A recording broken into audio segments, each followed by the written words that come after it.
I was signing my termination papers when the conference room door burst open. The scent of expensive perfume hit the air, followed by heels clicking like a warning beat. My boss's smirk vanished the second he saw her, his face turning ghost white.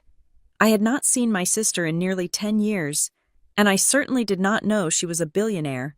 She looked straight at him, smiled, and spoke the one sentence that silenced the entire room.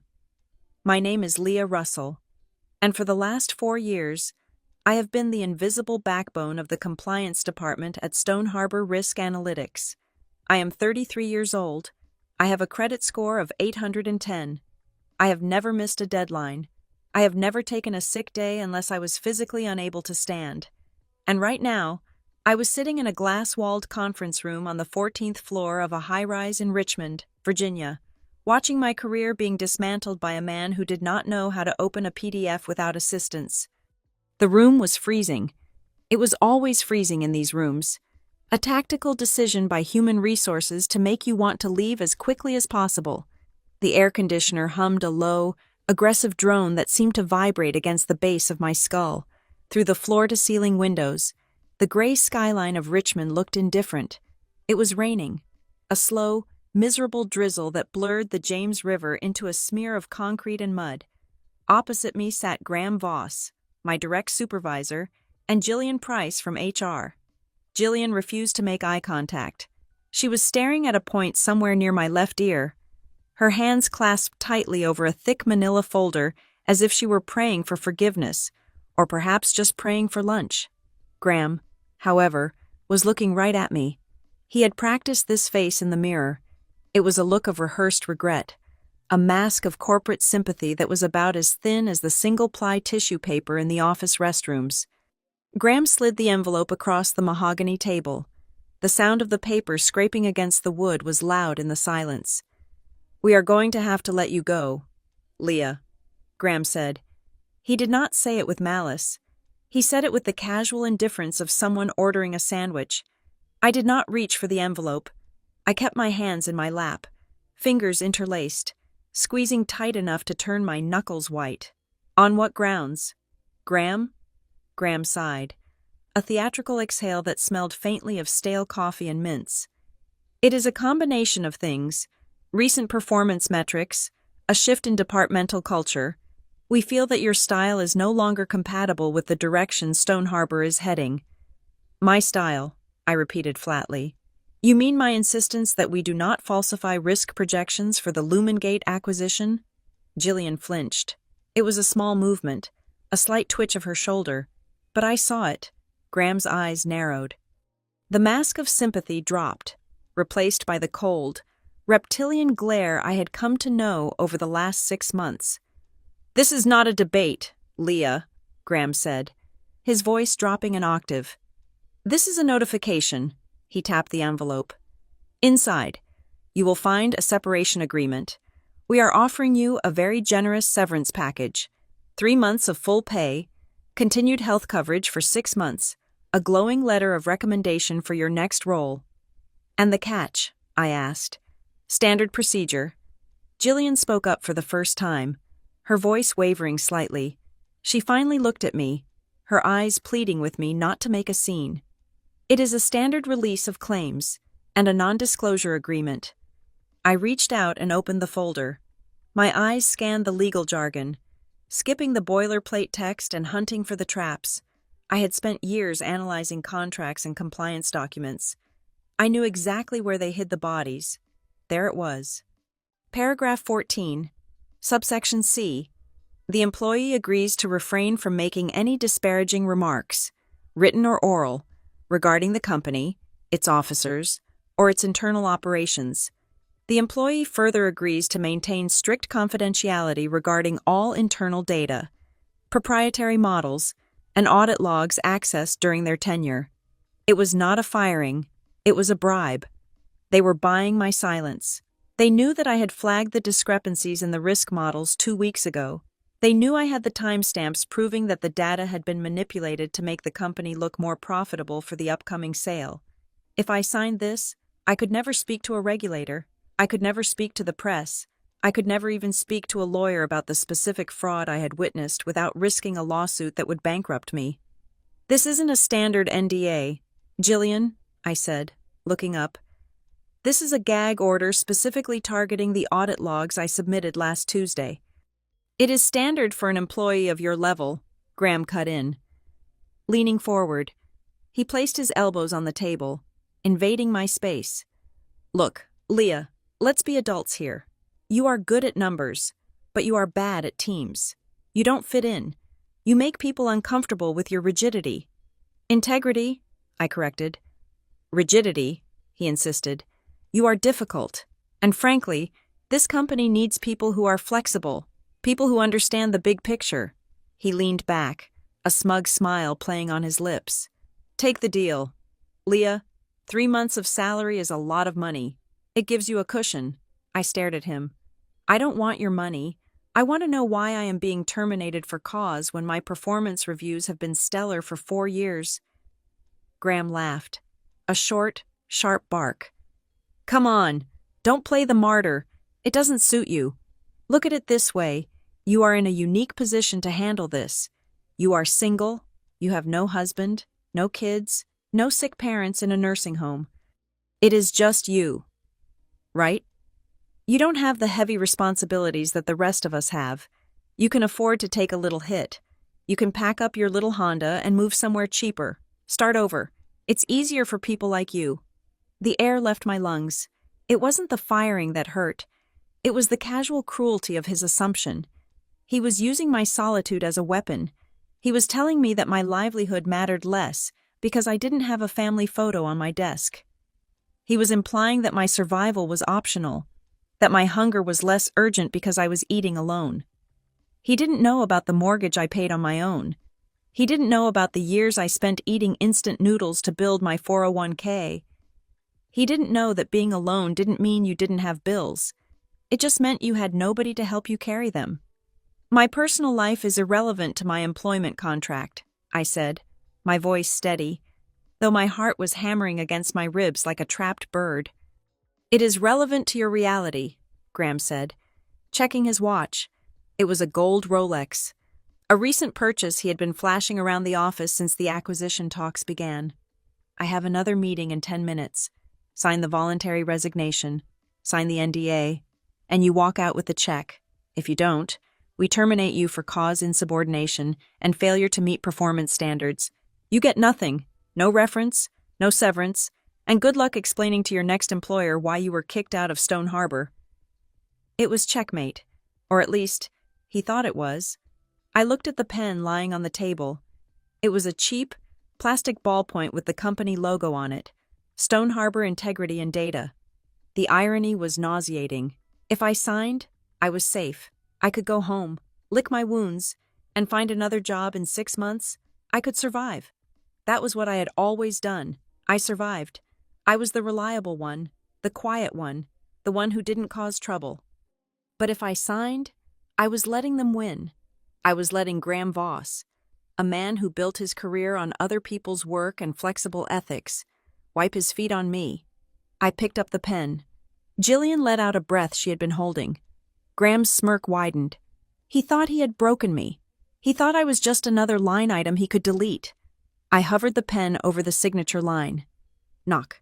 Knock. It wasn't a tentative tap. It was 2 solid, authoritative raps on the heavy glass door. Graham frowned, annoyed. I said no interruptions. He turned his head to yell at whatever assistant dared to disturb him, but the words died in his throat. The door swung open. The first thing I smelled was the perfume. It was subtle, something smoky and floral, likely oud and jasmine, the kind of scent that costs more per ounce than my car payment. Then came the sound.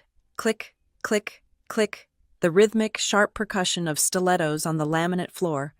A woman walked in.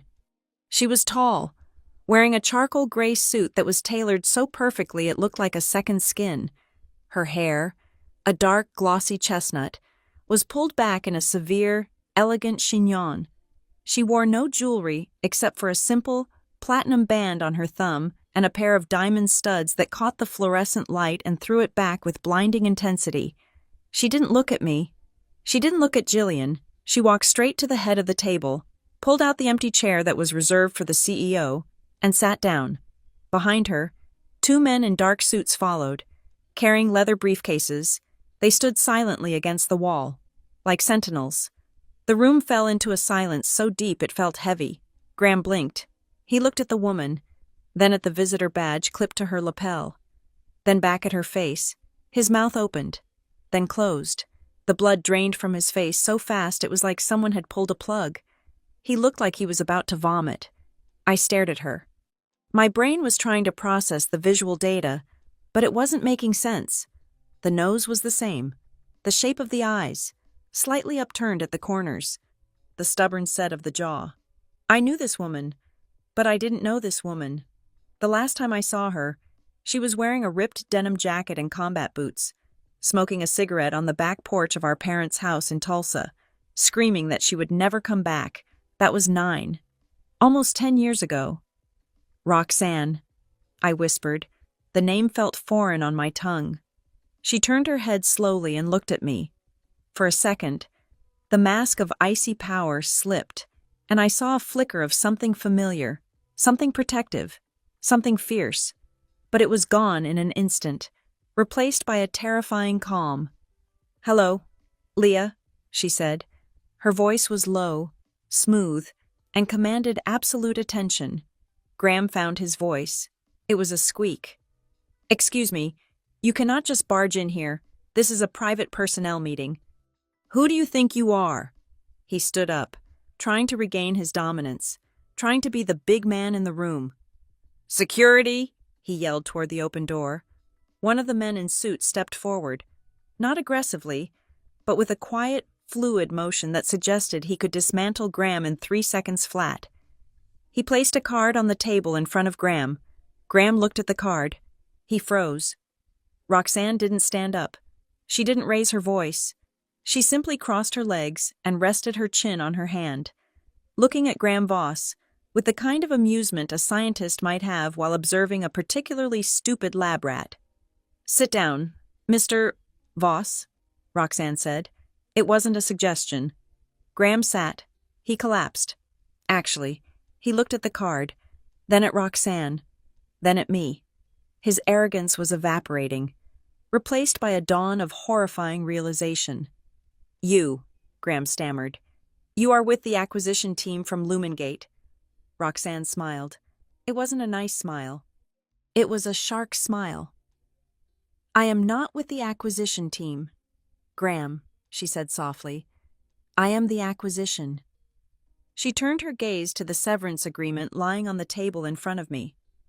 She reached out, picked up the document with 2 fingers as if it were contaminated waste, and read the title. "Voluntary Resignation." She read aloud.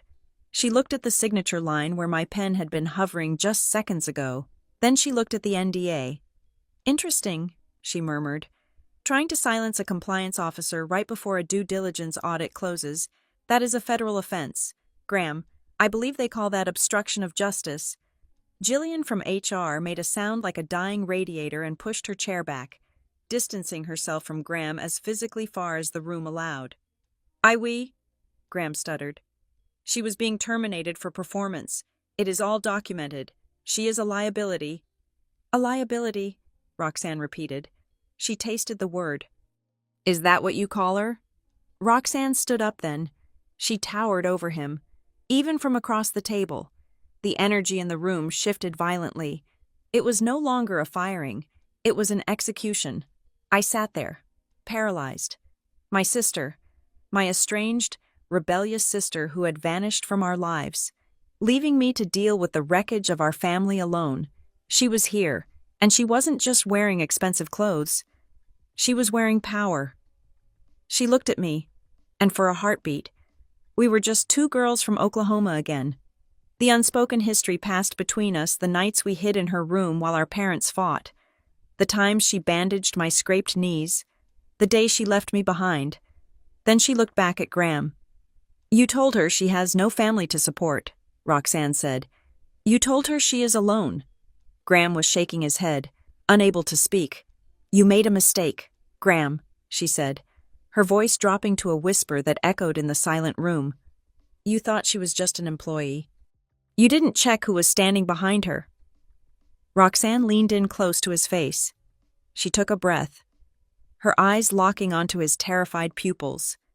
She was savoring this. She was about to deliver the blow that would shatter his entire world. I held my breath. The rain battered against the glass. The air conditioner hummed. The world narrowed down to her lips. Cut to black. Have you ever been treated like the spare, not the heir, not the priority, just the backup plan? The one they keep around in case the golden child breaks, or fails, or needs a kidney. I was born into a role that was defined by what I was not. I wasn't Madison. I wasn't the pretty one. I wasn't the one who needed protection. I was just Leah, the sturdy one, the one who could take a hit and keep walking. But what nobody tells you about being the spare is that while everyone else is being polished and protected, you are in the shadows, learning how to survive in the dark. You learn to watch. You learn to listen, and you learn that eventually, the people who ignored you will need you, and when they do, you get to decide if you want to be their savior or their executioner. To understand why I was sitting in that conference room with a termination letter in front of me, you have to understand the geography of my childhood. I grew up in Tulsa, Oklahoma, in a house that was painted a sensible beige, with a manicured lawn that my father, Dale, watered with religious precision every Tuesday and Thursday at 6 in the morning. It was a perfectly normal house. We were a perfectly normal family. That was the lie we told the neighbors. And eventually, it was the lie my parents started telling themselves. But the truth was written on the hallway walls. If you walked down the main corridor of the Russell household, you would see a shrine dedicated to my younger sister, Madison. There was Maddie in her pink tutu at age 5, beaming like a cherub. There was Maddie winning the Compassionate Student Award in 3rd grade. There was Maddie at her sweet 16, wearing a dress that cost more than my first car, sitting on a throne of balloons. And then there was me. I was there. Technically, if you looked closely at the edges of the frames, you might spot a stray elbow, or the side of a face looking away from the camera, or a blurry figure in the background holding Maddie's coat while she posed. I was the ghost in my own family history. I was the white noise in the background of Maddie's symphony. My parents, Dale and Marjorie, did not hate me. Hate would have required passion. Hate would have required energy. Their feelings toward me were far more damaging than hatred. They felt indifferent. I was the utility player. I was the sturdy furniture that you did not notice until you needed to sit down. Maddie, who was 3 years younger than me, was the sun. She was loud, demanding, and charismatic in a way that exhausted everyone but seemed to energize my parents. She was fragile, they said. She felt things deeply. If Maddie cried because she did not get the right color iPhone, it was a crisis that required a family meeting. If I came home with a scraped knee or a broken heart, I was told to wash my face and stop being dramatic. You are the strong one, Leah, my mother would say, usually while handing me a pile of laundry to fold while she helped Maddie with a collage project I ended up finishing for her anyway. You don't need us the way Maddie does. It is a terrible thing to tell a child that they do not need love because they are capable of surviving without it. There was another ghost in the house, one that was even less visible than me. Roxanne. Roxanne was 8 years older than me. By the time I was 10, she was already gone, in the family narrative. Roxanne was the villain. She was the difficult one, the wild child who smoked behind the garage and listened to music that made the walls shake. My father spoke of her with a tightness in his jaw, as if her name tasted like sour milk. They told the neighbors she had moved to California to find herself, accompanied by an eye roll that suggested she was probably living in a gutter. I had vague memories of her. I remembered loud fights late at night. I remembered the sound of a door slamming so hard it cracked the plaster. And I remembered the night she left. She had come into my room, smelling of rain and tobacco. She had kissed my forehead and whispered, "Don't let them eat you alive, Lee." I did not understand what she meant then. I understood it perfectly now. As I entered high school, the dynamic solidified into concrete. Maddie got the tutors, I got the library card. Maddie got the new clothes for the start of the school year. I got the hand-me-downs, or the permission to pick out something from the discount rack at Marshall's. When I was 16, I needed a laptop for school. My father sighed, checked the checkbook, and told me money was tight this month. He said I could use the desktop in the living room after everyone else was done. 2 weeks later, Maddie decided she wanted to be a vlogger. It was a phase that lasted 3 weeks, but for those 3 weeks, she absolutely needed the newest MacBook Pro with the Retina display and the video editing software. They bought it for her on a Tuesday. I remember watching her unbox it on the kitchen table, peeling off the plastic with a squeal of delight. My mother stood there, beaming, handing her a slice of cake. "It is an investment in her creativity," my mother said when she saw me staring. "Don't look so jealous. Leah, it is unbecoming. Besides, you are smart enough to make do with what you have. Maddie needs the tools to express herself." That was the night I stopped asking. I got a job at a diner on Route 66, pouring coffee for truckers and wiping grease off laminate tables. I saved every dollar. I bought a refurbished Dell that sounded like a jet engine when it booted up. It weighed 6 pounds and the battery lasted 40 minutes. But it was mine. I paid for it in cash. All $1 bills and quarters. When I graduated valedictorian, my parents were late to the ceremony because Maddie couldn't find her shoes.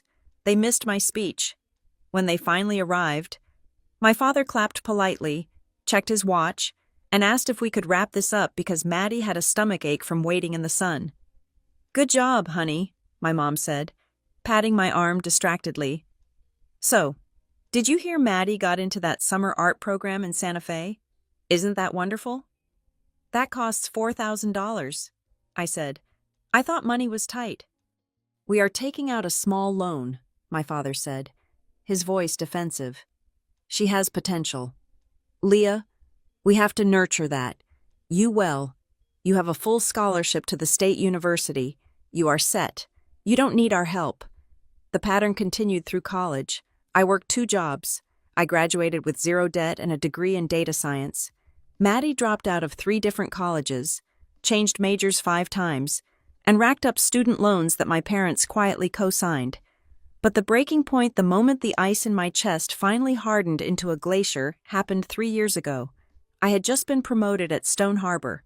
It was my first big jump. I was making 6 figures. I had bought a small starter home in Richmond. Nothing fancy, just a 2-bedroom bungalow that needed a new roof. But it was mine. I drove back to Tulsa for Thanksgiving, feeling a rare flicker of pride. I wanted to show them I had made it. I wanted them to see me. Dinner was roast beef and overly salted mashed potatoes. Maddie was there with her new boyfriend, Evan Klein. Evan was a man who wore sunglasses indoors and talked loudly about crypto opportunities and passive income without actually having a job. Maddie was glowing, showing off a ring that looked suspiciously cubic zirconia. "We are getting married," Maddie shrieked. My mother cried tears of joy. My father shook Evan's hand like he was welcoming a war hero. Champagne was popped. My promotion died in my throat. Unspoken. Then came the pivot. "We are looking for a house," Evan said, leaning back in his chair. "Market is tough, though interest rates are killer." "We want a place in the Heights," Maddie added. "It has to have a nursery. We are trying," my mother gasped. "Oh, Maddie, a baby." The room exploded in joy again. I sat there, cutting my roast beef into tiny, precise squares. "Actually," my father said, clearing his throat and looking at me, "that brings up something we wanted to discuss with you. Leah." I put my fork down. I knew that tone. It was the tone of a transaction. "Maddie and Evan are starting their life," my mother said, her voice dropping to that reasonable, pleading register she used when she wanted money. "They need a down payment, just to get their foot in the door. The bank is being difficult about Evan's employment history." "Because he doesn't have one," I said. "Leah, don't be rude," my mother snapped. "He is an entrepreneur. Look, we have tapped out our equity helping Maddie with her student loans, but we know you are doing very well now. You have that fancy job. You have no husband. No kids. Your expenses are low. I looked at them. I looked at Maddie, who was pouting slightly, checking her nails, waiting for the check to clear. I looked at my parents, two people who had aged, who looked tired, but whose blindness remained perfectly intact. You want me to give them money for a house, I stated. Not give, my father said quickly. Loan, an interest-free family loan, $30,000, just to help them secure the mortgage. I just bought my own house, I said. I have a mortgage. I have repairs. But you can afford it, Maddie whined. You are rich now. Mom said you are a manager. Why are you being so selfish? It is for your future niece or nephew. $30,000 is my entire emergency fund, I said. If I give you that, and my roof collapses, I am bankrupt. We would never let that happen, my mother said, offended. Really? I looked her in the eye. If I lost my job tomorrow, would you take out a loan for me? Or would you tell me I am strong enough to figure it out? The silence that followed was absolute. The clock on the wall ticked loudly. My mother's face flushed a deep, blotchy red. She didn't lie. I will give her that credit. She didn't try to fake it. Leah, she said, her voice hard and flat. It is different. Maddie needs us. She has always needed more help. You are capable. You have always been capable. It is the way God made you. It is your duty to help the weak. Maddie is the priority because she has to be. You can take care of yourself. You know that. There it was. The truth. Stripped of all the polite fiction. I wasn't their daughter. I was their insurance policy against their own failure to raise a functional adult in Madison. I was the resource to be mined so the golden child could continue to shine. I felt a strange sensation in my chest. It wasn't anger. It wasn't sadness. It was the click of a lock snapping shut. It was the feeling of a heavy pack being dropped from my shoulders after a 20-mile hike. I picked up my napkin and dabbed the corners of my mouth. Good to know, I said. So you will write the check? Maddie asked, eyes wide. No, I said calmly.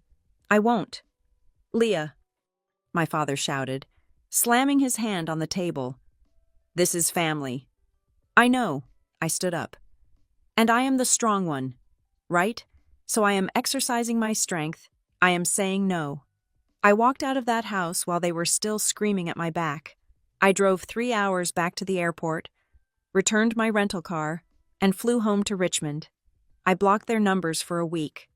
That night, sitting in my empty airport terminal, watching the rain streak the glass, I remembered something, years ago, on my 18th birthday. I had received a text message from a number I didn't recognize. No name, just a burner code. Happy birthday. Kid, I see you made it out of high school without becoming a clone. If you ever need an exit, text me. I am always on the other end. R. I had never replied. I was too scared, too conditioned to believe that Roxanne was the devil. But sitting there, with the echo of my mother's voice telling me I came second, I pulled out my phone. I scrolled back through years of messages until I found it. I saved the number under the other spare. I didn't text her then. I wasn't ready. But I kept the number like a secret weapon, buried deep in my contacts. Now, sitting in the cold conference room at Stone Harbor, listening to Roxanne dismantle my boss with a single sentence, I realized that the weapon had not just been waiting, it had been sharpened. Richmond was not a city I chose for its beauty or its history. Though it possessed both in abundance, I chose it because it was 1,200 miles away from Tulsa. That was the math that mattered most to me. It was a distance that required a plane ticket, not just a casual drive, which meant I had built a geographical moat between myself and the chaotic gravity of the Russell family. I arrived in Virginia with 2 suitcases, a beat-up Honda Civic that shuddered when it hit 60 miles per hour, and a terrifying amount of ambition. It was not the loud, flashy ambition that Maddie had, the kind that demanded attention and accolades. Mine was a quiet, desperate need for stability. I wanted a life that could not be pulled out from under me. I rented a studio apartment in a converted warehouse district. The rent was $850 a month. the heating was temperamental, and the view was a brick wall. But for the first time in my life, the air I breathed felt entirely my own. I did not buy new furniture. I scoured thrift stores and estate sales. I learned the difference between solid wood and veneer. I learned how to sand down a scratched table and stain it walnut. I learned that if you were patient, you could build a home out of other people's cast-offs, and it would be stronger than anything bought on credit. I landed the job at Stone Harbor Risk Analytics 3 weeks after I arrived. The title was Junior Compliance Analyst. It sounded dry. To most people, it sounded like a sentence to a life of boredom. To me, it sounded like heaven. Stone Harbor dealt in insurance data. We analyzed risk models for mid-sized carriers. My job was to look at spreadsheets, thousands of rows of data, and ensure that the numbers obeyed the laws of mathematics and federal regulation. There was no emotion in a spreadsheet. A number was either correct or it was incorrect. There was no favoritism. There was no golden child. If a column did not balance, you did not hug it and tell it that it was special. You fixed it. I became obsessed with financial literacy. I read books on investing during my lunch breaks, eating sandwiches I had made at home to save the $12 my colleagues spent at the deli downstairs. I learned about compound interest. I learned about expense ratios in index funds. I learned that money was not just currency. It was a wall. Every dollar I saved was a brick in a fortress that would keep me safe from ever having to ask anyone for help again. When Stone Harbor offered a 4% match on the 401k, I maxed it out immediately. My coworkers, mostly young guys fresh out of college who leased BMWs and went to happy hour 3 times a week, laughed at me. They called me Grandma Leah because I drove a 10-year-old car and put 50% of my paycheck into savings. I did not care. I watched my net worth grow. 5,000, 10,000, 20,000. It was slow, agonizingly slow at first, but it was real. 3 years into my time in Richmond, I bought a house. It was a small bungalow in the suburbs, a foreclosure that smelled faintly of mildew and wet dog. The bank officer looked at my credit score, which I had polished to a perfect shine, and approved the loan without blinking. I moved in on a rainy Saturday. The first thing I did was rip up the shag carpet in the living room. Underneath, there were hardwood floors. They were stained and scratched, but they were solid oak. I spent the next month sanding them by hand, sleeping on a mattress on the floor, to cover the mortgage. I rented out the second bedroom to a quiet medical student named Sarah. Her rent covered 60% of my monthly payment. My housing cost was now lower than it had been in the studio apartment. This was the game. Minimize the burn rate, maximize the accumulation. It was during this time that I met Ethan Grant. We met at a seminar on tax-advantaged investing. It was exactly as romantic as it sounds, which is to say, not at all. He was sitting 2 rows ahead of me, asking the presenter a question about municipal bond yields. I liked his voice. It was calm, measured. We ended up getting coffee afterwards.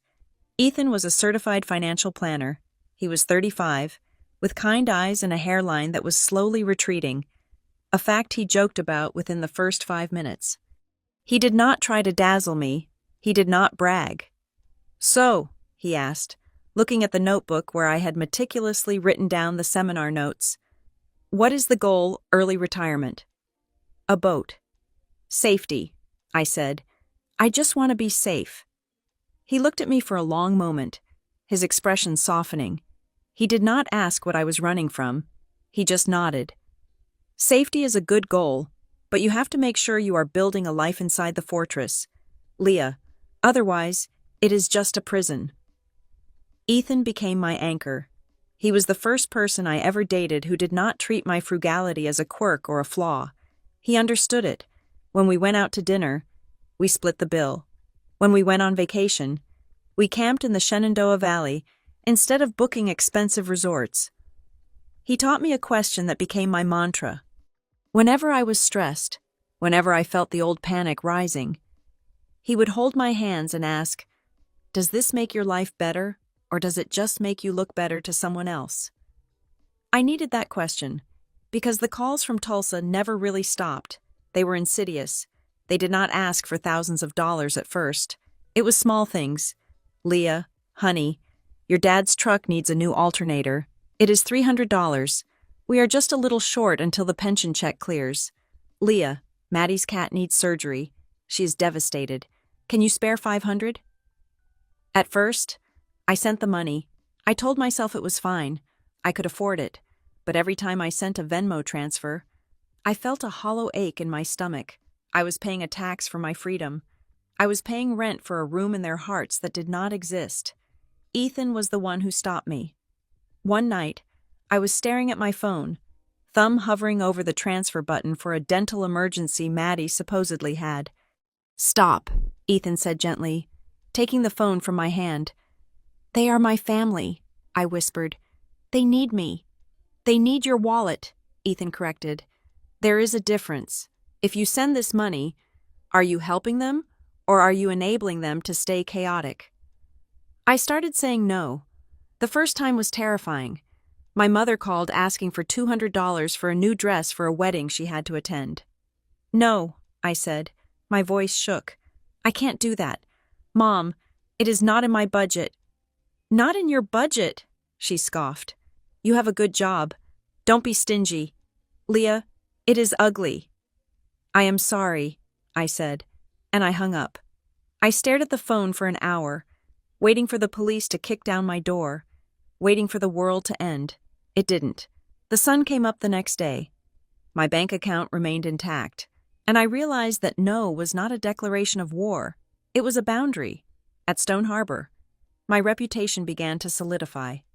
I was the person you went to if you wanted to know the truth, not the person you went to if you wanted a rubber stamp. I was promoted to senior analyst. My meticulous nature, the trait that my family called uptight, was my greatest asset here. I caught errors that others missed. I saved the company hundreds of thousands of dollars in potential fines by flagging compliance issues early. But in the corporate world, being too good at finding problems is dangerous. It started in late October. Stone Harbor was in the process of bidding for a massive contract with a consortium of healthcare providers. It was the kind of deal that would double the company's revenue overnight. The air in the office was electric. Graham Voss, my boss, was walking around like he had already spent the bonus check. I was assigned to run the final risk assessment on the implementation plan. It should have been a formality. The data had been vetted by the junior team.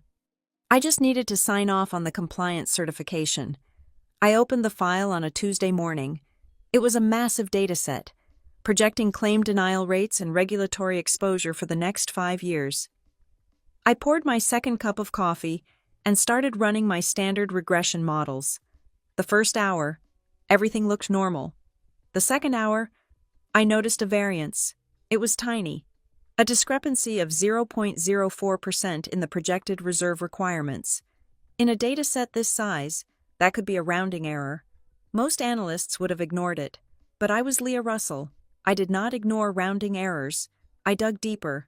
I pulled the raw data logs from the server, bypassing the summarized reports that Graham had sent me. I compared the timestamps. The raw data showed a reserve requirement that was 15% higher than the report on my screen. I felt a cold prickle on the back of my neck. 15% was not a rounding error. 15% was the difference between a profitable contract and a financial disaster.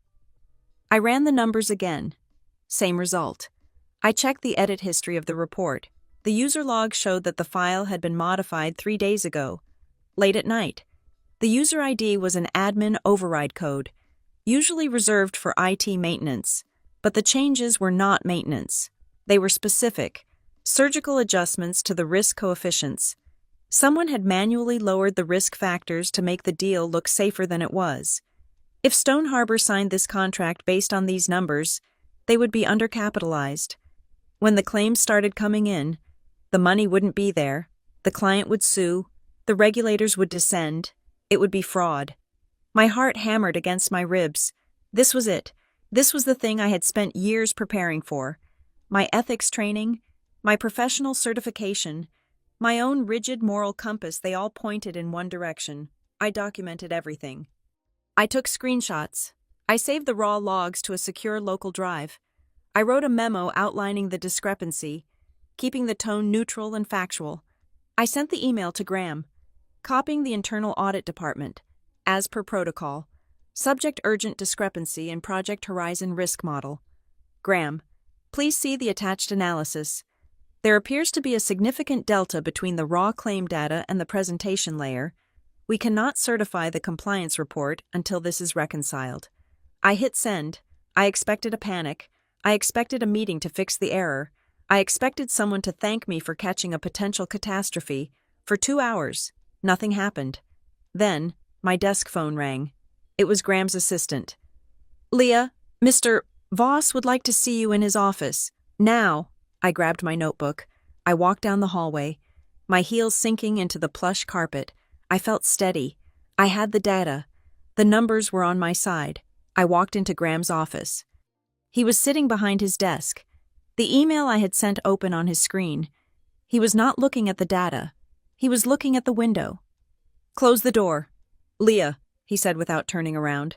I closed it. The latch clicked. Graham swiveled his chair to face me. He was smiling, but it was a tight, unnatural smile that didn't reach his eyes. Leah, he said, his voice smooth and dangerously low. We need to talk about being a team player. I am a team player, I said, sitting down. That is why I flagged the error. If we submit that report, we are liable for— It is not an error, Graham interrupted. He waved a hand dismissively. It is an adjustment based on proprietary qualitative factors. The model was too conservative. We smoothed it out. You deleted 15% of the risk exposure, I said. That is not smoothing. That is manipulation. Graham sighed. He stood up and walked around the desk, leaning against the front of it, crossing his arms. This deal, he said, is going to make everyone in this building a lot of money. It guarantees job security for the next decade. For you, for me, for everyone. He paused, letting the weight of that sink in. I need you to retract that email to audit, he said. Tell them you used an outdated data set. Tell them it was a glitch on your end.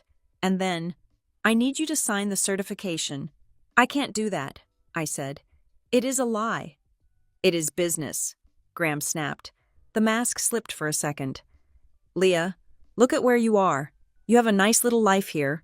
A house, a 401k. Do you really want to blow that up over a spreadsheet? He picked up a document from his desk. It was the certification page for the contract.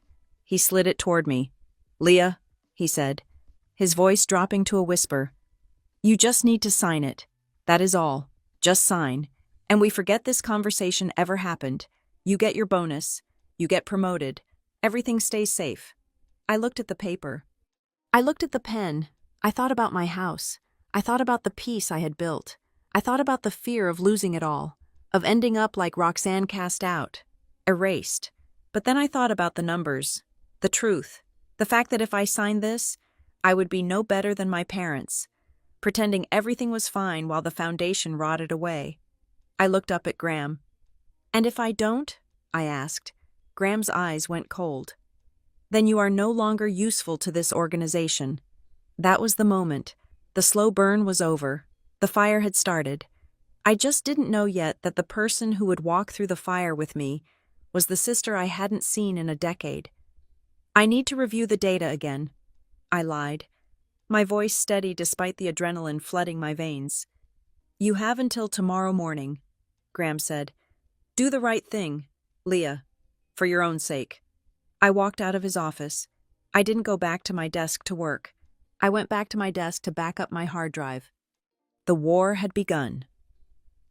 The following morning, the war did not begin with a shout. It began with a latte. When I arrived at my desk at 8 o'clock, there was a cup of coffee sitting on my coaster. It was from the expensive cafe across the street, not the sludge from the break room machine. Beside it was a sticky note in Graham's handwriting. Let's chat. Career pathing. I stared at the cup like it was filled with arsenic. In the corporate world, sudden acts of kindness from a manager who threatened you the day before are never just kindness. They are leverage. I walked into Graham's office at 8:30. He was standing by the window, looking out at the Richmond skyline, posing like a captain of industry. He turned when I entered. his face arranged into a mask of benevolent mentorship. "Leah," he said, gesturing to the chair. "Sit. Did you get the coffee oat milk? Right?" "I drink black coffee," I said, remaining standing. Right. He waved his hand dismissively. "Details. Look, I have been thinking about our conversation yesterday. I think we got off on the wrong foot. I was stressed. You were defensive. It happens." He leaned against his desk, crossing his ankles. "I have been looking at the org chart for next year. With this acquisition coming up, and keep that under your hat, we are going to need a director of compliance. Someone to oversee the integration." He let the title hang in the air. Director. It came with a 40% raise, stock options, and a corner office. It was the job I had been working toward for 4 years. "It is yours, Leah," Graham said softly. "I want you in that seat. You are the best analyst I have, but to be a director, you have to think like an executive. You have to understand that risk is not just a math problem, it is a narrative." "The numbers in the Horizon report are incorrect, Graham," I said, my voice flat. "Changing the risk variance from 0.04 to 0.01 is not a narrative choice. It is lying to the shareholders." Graham's smile tightened at the edges. "It is an adjustment based on future market optimism. If you sign off on the report as it stands today, with the adjusted assumptions, the promotion is effective on the 1st of the month.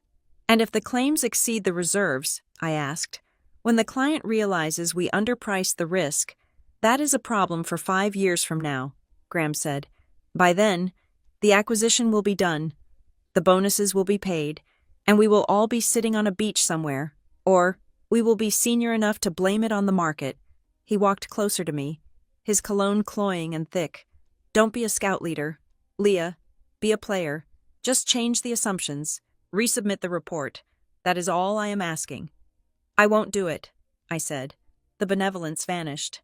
His face went hard, the skin stretching tight over his cheekbones. "Get out," he said. 2 hours later, my calendar pinged. It was not Graham this time. It was Lena Rourke, the chief financial officer. The summons was for immediately. The executive floor on the 20th level was quiet. It smelled of lemon polish and money. The carpet was thicker up here, muffling the sound of my footsteps. Lena Rourke was sitting behind a glass desk that looked like it cost more than my car. She was a woman who had curated her entire existence to look effortless, but her eyes were cold and sharp, like flint. "Leah," she said, not looking up from her tablet. "Have a seat." I sat. The chair was low, forcing me to look up at her. It was a classic power dynamic tactic. "Graham tells me we have a bottleneck in compliance," Lena said. Finally looking at me, she took a sip of sparkling water. "He says you are refusing to certify the Horizon data."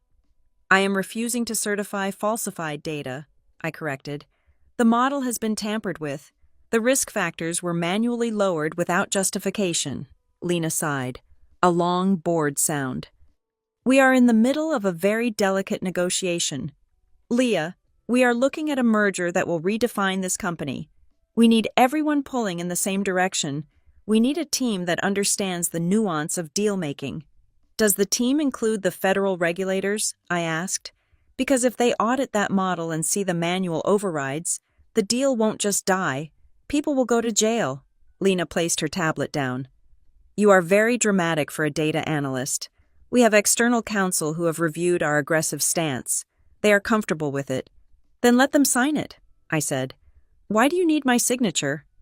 Lena stared at me. We both knew the answer. They needed a scapegoat. If the model blew up later, they needed to be able to point to the compliance officer and say, "She certified it. We just relied on her expertise." "You know, Leah," Lena said softly, "there is a reputation developing about you. People say you are rigid, difficult, that you don't understand the culture here. It would be a shame if that reputation followed you out the door." "Is that a threat?" "It is career advice," she said, picking up her tablet again. "Think about it." By 2:00, the machinery of the corporation had fully turned against me. I received an invite from Jillian Price in Human Resources. Subject performance coaching. I walked into the small, airless room in HR. Jillian was there, looking nervous, avoiding eye contact. She had a file open in front of her. "Leah," she began, her voice high and tight. "We have received some feedback regarding your recent interactions with leadership. There are concerns about your tone." "My tone," I repeated. "My performance reviews have been in the top 5% for 4 years. I have never missed a deadline. I have saved this company $200,000 in fines last quarter alone." "Performance is not just about numbers," Jillian recited, clearly reading from a script. "It is about cultural fit. It is about attitude. We have had reports that you are abrasive, that you are resistant to feedback, that you create a hostile environment for management." I laughed. I couldn't help it. It was a dry, humorless sound. "Hostile Graham Voss asked me to commit fraud this morning. Is that the feedback you are referring to?"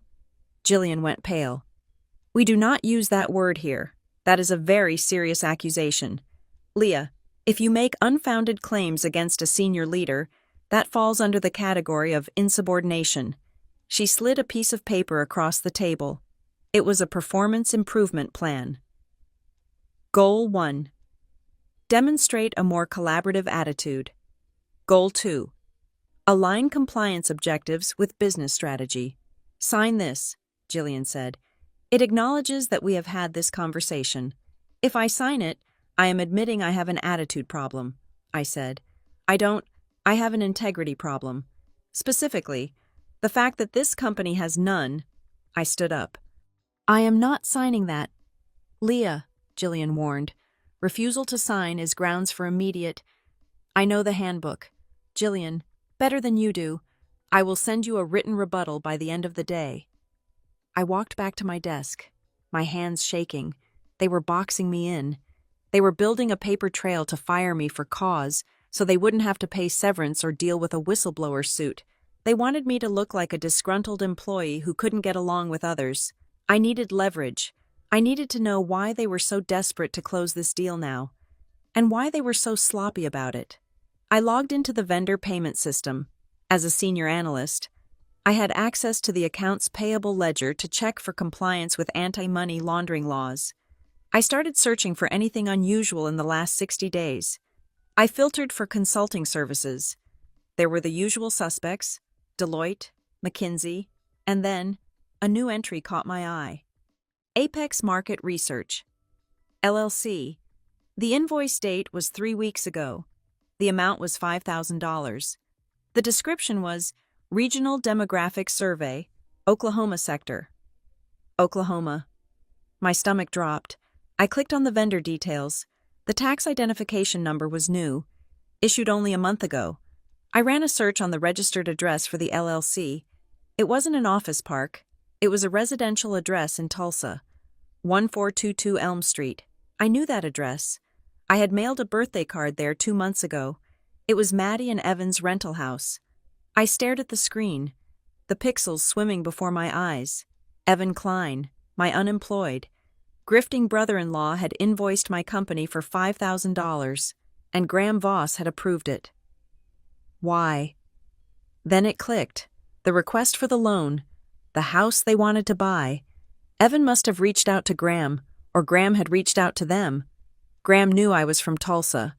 He likely did a background check on me months ago when I started pushing back on smaller issues. He found the weak link. He found Evan. Was it a bribe? Was he paying Evan to feed him information about me? Or was he just throwing money at my family to create a conflict of interest? Something he could use to blackmail me later if you report me. "Leah, I will reveal that your brother-in-law is on our payroll for a phantom job. Do you want him to go to prison for fraud?" It was sick. It was personal. My phone vibrated. It was a text from Maddie. "Hey, great news. Evan finally got his first big consulting gig.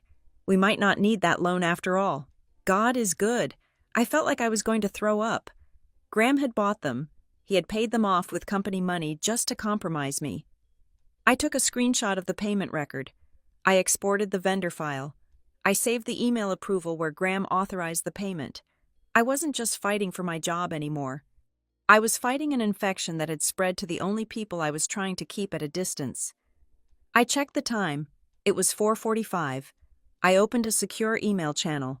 I attached the original raw data logs for the Horizon report. I attached the screenshot of the edited report Graham wanted me to sign. I attached the vendor payment record to Evans LLC. I drafted a formal memo to Audit Committee, Legal Department, from Leah Russell, Senior Compliance Analyst, Subject Formal Whistleblower Complaint, Risk Model Manipulation and Vendor Irregularities. Pursuant to the Corporate Integrity Agreement and federal regulations, I am formally reporting the following violations. I hit send.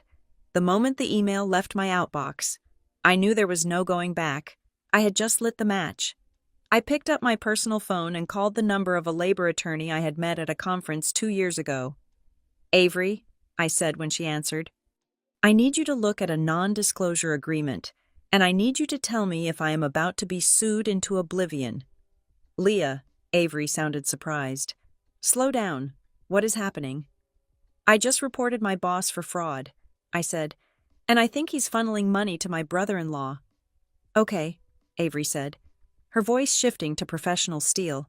"Do not resign. Do not sign anything. Make copies of everything. If they fire you, it is retaliation." "I think that is the plan," I said. My computer screen flickered. A new calendar notification popped up, overriding everything else on my monitor. Mandatory meeting. Attendees Graham Voss, Jillian Price, Leah Russell, location conference room B. Time 5:00 p.m. It was 4:58. I hung up the phone. I grabbed my purse. I made sure the USB drive with the backups was in my pocket. I stood up and looked at the office around me, the gray cubicles, the motivational posters that said, "Teamwork and excellence," the hum of the servers. It was all a stage set, a flimsy backdrop for greed. I walked toward conference room B. My heels clicked on the floor, a solitary rhythm. I was terrified, yes, but I was also angry. And anger, I was learning, was a much better fuel than fear. I reached the glass door. Graham was already inside, sitting at the head of the table. He wasn't smiling anymore. I took a breath, pushed the door open, and stepped into the trap. The timeline of a disaster is rarely a straight line. It is a pincer movement. While Graham Voss was tightening the screws on my career in Richmond, the floorboards were rotting out from under my family in Tulsa. I had taken 2 personal days, my first in 3 years, immediately following the initial confrontation with HR. I told myself I needed to clear my head to prepare my legal defense. But the truth was, I had received a voicemail from my father at 2:00 in the morning that consisted of 3 words: "We are ruined." I flew to Oklahoma on a red-eye flight that cost me $450. The cabin was cramped, smelling of stale peanuts and recycled anxiety. I stared out the window at the black void of the Midwest, wondering why I was running toward the fire instead of away from it. When I walked into my parents' living room, the air was thick with a silence that felt heavy enough to choke on. The television was off. My mother was sitting on the sofa, wringing a tissue in her hands until it was just white lint. Maddie was curled up in the armchair, sobbing softly. Evan was nowhere to be seen. My father sat at the dining table, surrounded by a sea of paper. "What is it?" I asked, dropping my bag by the door. "Is someone sick?" My father looked up. He looked 10 years older than he had at Thanksgiving. He slid a piece of paper across the table. It was not a medical bill. It was a notice of default. "The loan," he said, his voice cracking. "The business loan for Evan. The one he needed to buy the inventory for that e-commerce startup." I picked up the paper. The numbers were staggering. $75,000, plus penalties, plus interest that was accruing at a rate that would make a loan shark blush. "You co-signed this," I said. It was not a question. "We had to," my mother spoke up from the sofa, her voice trembling. "Evan said it was a sure thing. He said he would double the money in 6 months. He just needed backing." "And where is the money now?" I asked. "Gone," my father whispered. "Inventory issues. Supply chain. I don't know. He says the market turned against him." "And the collateral?" I asked, though I already knew the answer. My stomach twisted into a cold, hard knot. "The house," my father said. "Our house." I looked around the room, the beige walls, the faded carpet, the shrine of photos dedicated to Maddie. If they did not come up with $20,000 in immediate arrears by Friday, the bank would begin foreclosure proceedings. They would lose everything. Maddie let out a wail that sounded like a siren. "They are going to kick us out. Leah Evans says we can fix it, but we need time. We just need to pay the back interest." She looked at me, her eyes red and swollen. She placed a hand on her stomach. She was 4 months pregnant. This was the news they had been hinting at. "I can't be homeless with a baby," Maddie sobbed. "I can't. Stress is bad for the baby. The doctor said so." My mother stood up and walked over to me. She placed her hands on my shoulders. Her grip was tight, desperate. "Leah," she said, "you are the only one who can fix this." "Mom, I don't have $75,000 sitting in a checking account," I said. "But you have savings," she insisted. "We know you do. You are so good with money. You have that retirement thing, the investments." "That is my retirement," I said. "If I pull that out, I pay penalties. I pay taxes. I lose years of compound interest." Compound interest. My father slammed his hand on the table, the violence of it making me flinch. "We are talking about a roof over our heads. We are talking about your sister's child, and you are talking about math. It is not just math, Dad. It is my life." "What life?" my mother cut in, her voice sharpening. "Look at you. Leah, you are 33, you are single, you live in a small house, you drive an old car. What are you saving for a rainy day? Well, look around. It is storming." She gestured to Maddie, who was now weeping into a pillow. "Maddie has a family," my mother said, laying out the logic that had governed my entire existence. "She has a husband.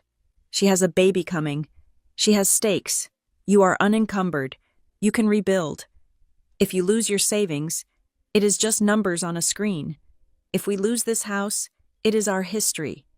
It is Maddie's future." I stood there, feeling the familiar sensation of being erased. They did not see me as a person with needs or fears. They saw me as a resource, a battery to be drained to keep the main lights on. "I can't just give you the money," I said quietly. "We are not asking for a gift." Evan's voice came from the hallway. He had walked in through the back door, looking disheveled and smelling faintly of beer. "It is a bridge loan. Leah, I have a consulting gig. Big money. I just need to get paid." I looked at him. The consulting gig was the $5,000 from Stone Harbor, the bribe Graham Voss had paid him, and he had likely already spent it. "I need 24 hours, I said. "We don't have 24 hours, Maddie screamed. "I need to check my liquidity," I lied. "I can't just snap my fingers.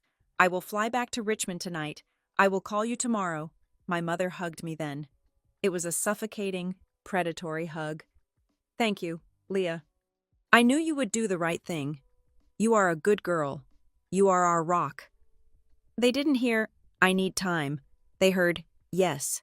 They always heard what they wanted to hear. I flew back to Richmond that night. I did not sleep. I stared at the seat back in front of me, running calculations in my head. When I landed, it was Monday morning. The rain was falling in sheets. I drove straight to my house, showered, and changed into my armor, my navy blue suit. I had barely poured my coffee when my laptop pinged. It was an email from Graham. Subject: supplemental data requirement. "Leah, per our discussion, we need the revised Horizon risk assumptions signed and uploaded by 500 p.m. today. Legal has flagged this as critical path for the merger. Failure to execute will be considered a refusal of direct work orders." He was squeezing me. He knew I was distracted.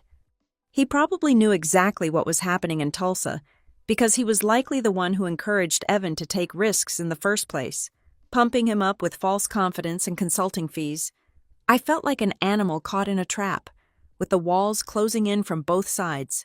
I called Ethan. "Come over," I said. "Please, I need you to check my math." Ethan arrived 20 minutes later. He looked at the notice of default I had scanned. He looked at my brokerage statements. He looked at the spreadsheet I had built on the kitchen table. "Okay," Ethan said, sitting down and rubbing his temples. "Let's look at the reality.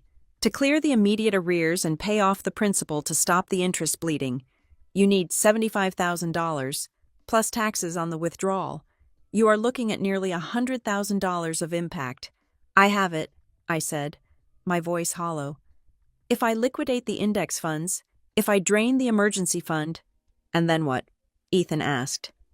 "You are back to zero. You are 33 years old with zero savings. And what happens in 6 months when Evan screws up again, because he will? Leah, people like Evan always do. If I don't pay it, they lose the house. My parents are 60 years old. Maddie is pregnant. And that is tragic," Ethan said, his voice firm but kind. "But why is their tragedy your emergency? Why is your safety the only thing that is negotiable?" He turned the laptop toward me. "Leah, if you do this, you are not saving them. You are teaching them that you are the safety net.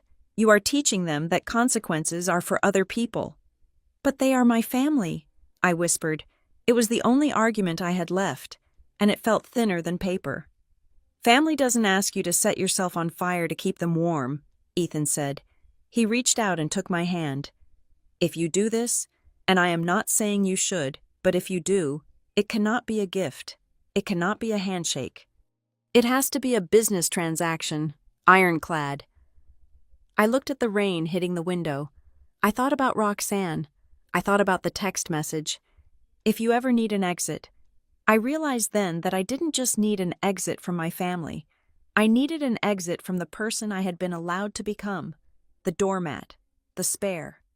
"You are right," I said. "I won't give them the money." Ethan exhaled, relieved. "I will buy the debt," I said. Ethan stared at me. "What?" "I will buy the note," I said, my mind racing now, the gears locking into place. "I won't pay off the bank for them. I will contact the bank and offer to purchase the distressed debt. I will become the lien holder on the house." "Leah, that is aggressive," Ethan said. "It is the only way," I said. "If I pay it off, Evan will just take out another loan against the equity the next day. If I own the debt, I control the equity. I can stop them from bleeding out." "They will hate you," Ethan warned. "They already treat me like an ATM," I said. "I might as well act like a bank." I opened a new document. I typed the header, "Loan Agreement and Conditional Restructuring Terms." "I need an LLC," I said. "I need to separate this from myself personally. Can you help me set it up quickly?" "I can call a guy," Ethan said, a slow smile spreading across his face. "This is actually brilliant, but you have to be willing to foreclose on your parents if they default." "I am," I said, and for the first time, I meant it. I spent the next 3 hours drafting the terms: mandatory financial counseling for my parents, a lien on the property, a prohibition on Evan Klein residing in the home if he did not contribute to the mortgage. It was harsh. It was cold. It was exactly what they needed. I was just finishing the draft when my work phone buzzed. I looked at the screen. It was Jillian from HR. "Leah, please bring your laptop and your badge to conference room A immediately. This is your final meeting regarding the performance improvement plan." I looked at the clock. It was 4:55. Graham wasn't waiting for the 5 p.m. deadline. He was moving early. He knew I hadn't uploaded the falsified data. He was going to cut me loose before I could trigger the audit. I looked at Ethan. "I have to go," I said. "I am about to get fired." "You have a plan?" Ethan asked. I patted my pocket where the USB drive with the evidence resided. "I have the truth," I said, "and I have a sister I need to call." "Roxanne?" "Yes," I said. "If I'm going to burn it all down, I might as well bring some gasoline." I grabbed my raincoat and my bag. I drove to the office in a fugue state. The elevator ride to the 14th floor felt like an ascent to the gallows. When I stepped off the elevator, the office was quiet. Most people had gone home or were hiding in their cubicles. Sensing the blood in the water, I walked toward the glass conference room. I could see them through the walls. Graham, looking smug. Jillian, looking sick. I didn't stop to breathe. I didn't stop to pray. I pushed the door open, and for the first time in my life, I wasn't walking in hoping to be liked. I was walking in hoping they would try to bite me, because I finally had teeth. The notification did not come with a siren. It came with a silent, polite vibration on my wrist while I was driving to the office. I glanced at my watch, expecting a calendar reminder for the impending execution my meeting with Human Resources. Instead, the screen displayed a push notification from my identity protection app. Alert: new inquiry detected. First National Bank of Oklahoma. My hands tightened on the steering wheel until the leather creaked. I was in Richmond, Virginia. I had not applied for a loan in Oklahoma. I had not authorized a credit check. There was only one reason an inquiry would originate from a regional bank in Tulsa.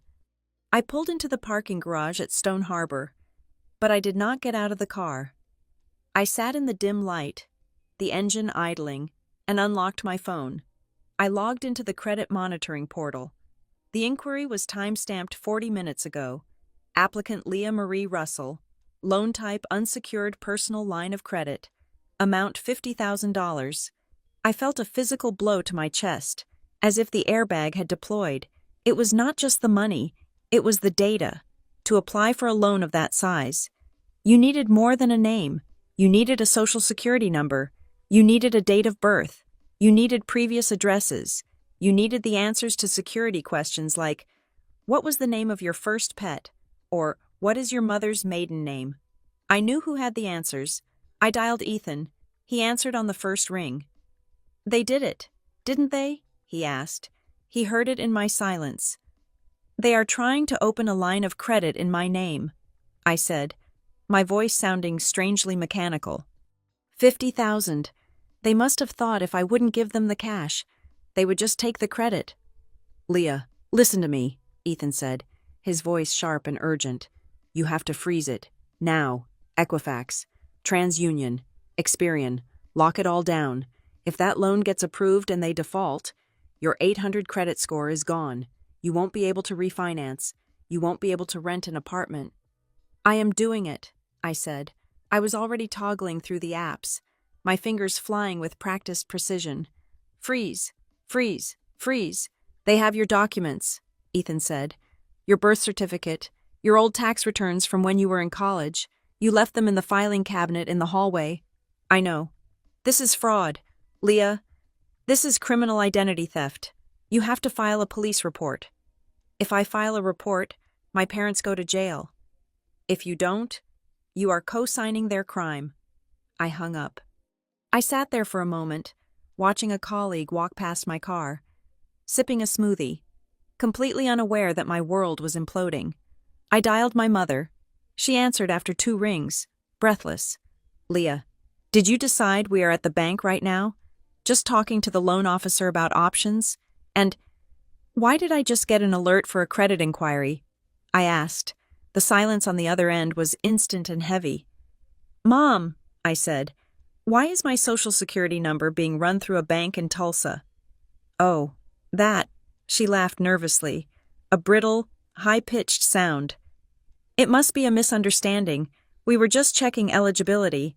The banker said sometimes they can link family profiles if the credit is strong enough. We thought since you were going to help us anyway, it would save time to just get the paperwork started.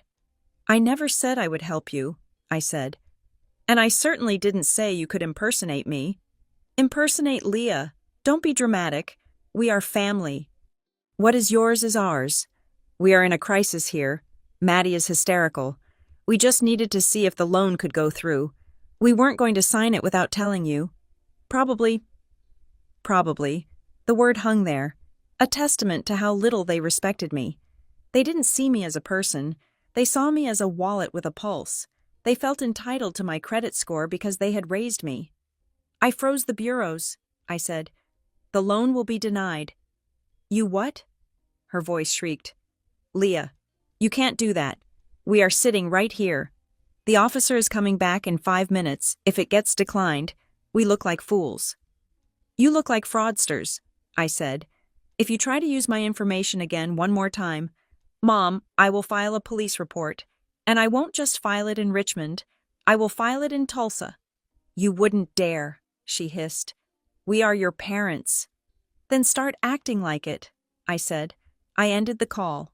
I didn't cry. I didn't scream. A cold, sterile calm washed over me. The bridge wasn't just burned. I had just detonated the pilings. I walked into the Stone Harbor building. I swiped my badge. The light turned green. I was still in the system. For now, I went to my desk. I didn't take off my coat. I logged into my workstation. I had one objective left before the 5 o'clock showdown. I needed to secure the evidence of the corporate fraud before Graham Voss cut my access. I opened the network monitor. As a senior compliance analyst, I had read only access to the back-end activity logs to monitor for data breaches. I saw a flag immediately. There was a massive deletion command running on server 4. User L. Rourke admin target directory /data/claims archive. Claims. 2024 action permanent delete. Overwrite Lena Rourke, the CFO. She wasn't just deleting the files. She was overwriting the sectors. That was a forensic countermeasure. You only did that if you wanted to make sure no recovery software could ever bring the data back. She was scrubbing the timeline of the manipulated risk models. If she finished that deletion, my proof would be gone. The USB drive in my pocket had a copy. Yes, but in court, they could argue I had doctored it. I needed the original metadata on the server to prove the file existed in the company environment. I checked the progress bar. 35% complete. I had maybe 10 minutes before the 2024 claims data. The smoking gun proving they had lied about the reserve requirements was turned into digital dust. I opened my email. I didn't send a message to Graham. I didn't send a message to Lena. I typed a new email to the entire executive leadership team, the general counsel, and the external auditors from Deloitte. Subject notice of legal hold. Preservation of evidence. To the general counsel and executive committee, effective immediately, I am issuing a formal legal hold on all data pertaining to the Lumengate acquisition and the Project Horizon risk models. I have reason to believe that relevant evidence is currently being destroyed in violation of the Sarbanes-Oxley Act. Any further deletion of files from the Archive Claims 2024 directory will be considered spoliation of evidence and obstruction of justice. The IT activity logs have been captured as of 9:15 a.m. this morning. I have copied the external audit partners on this communication to ensure transparency. Leah Russell, Senior Compliance Analyst. My finger hovered over the Enter key. This was it. This was the nuclear button. Once I sent this, I wasn't just a difficult employee. I was a whistleblower. I was unhireable in this industry. I was declaring war on a billion-dollar merger.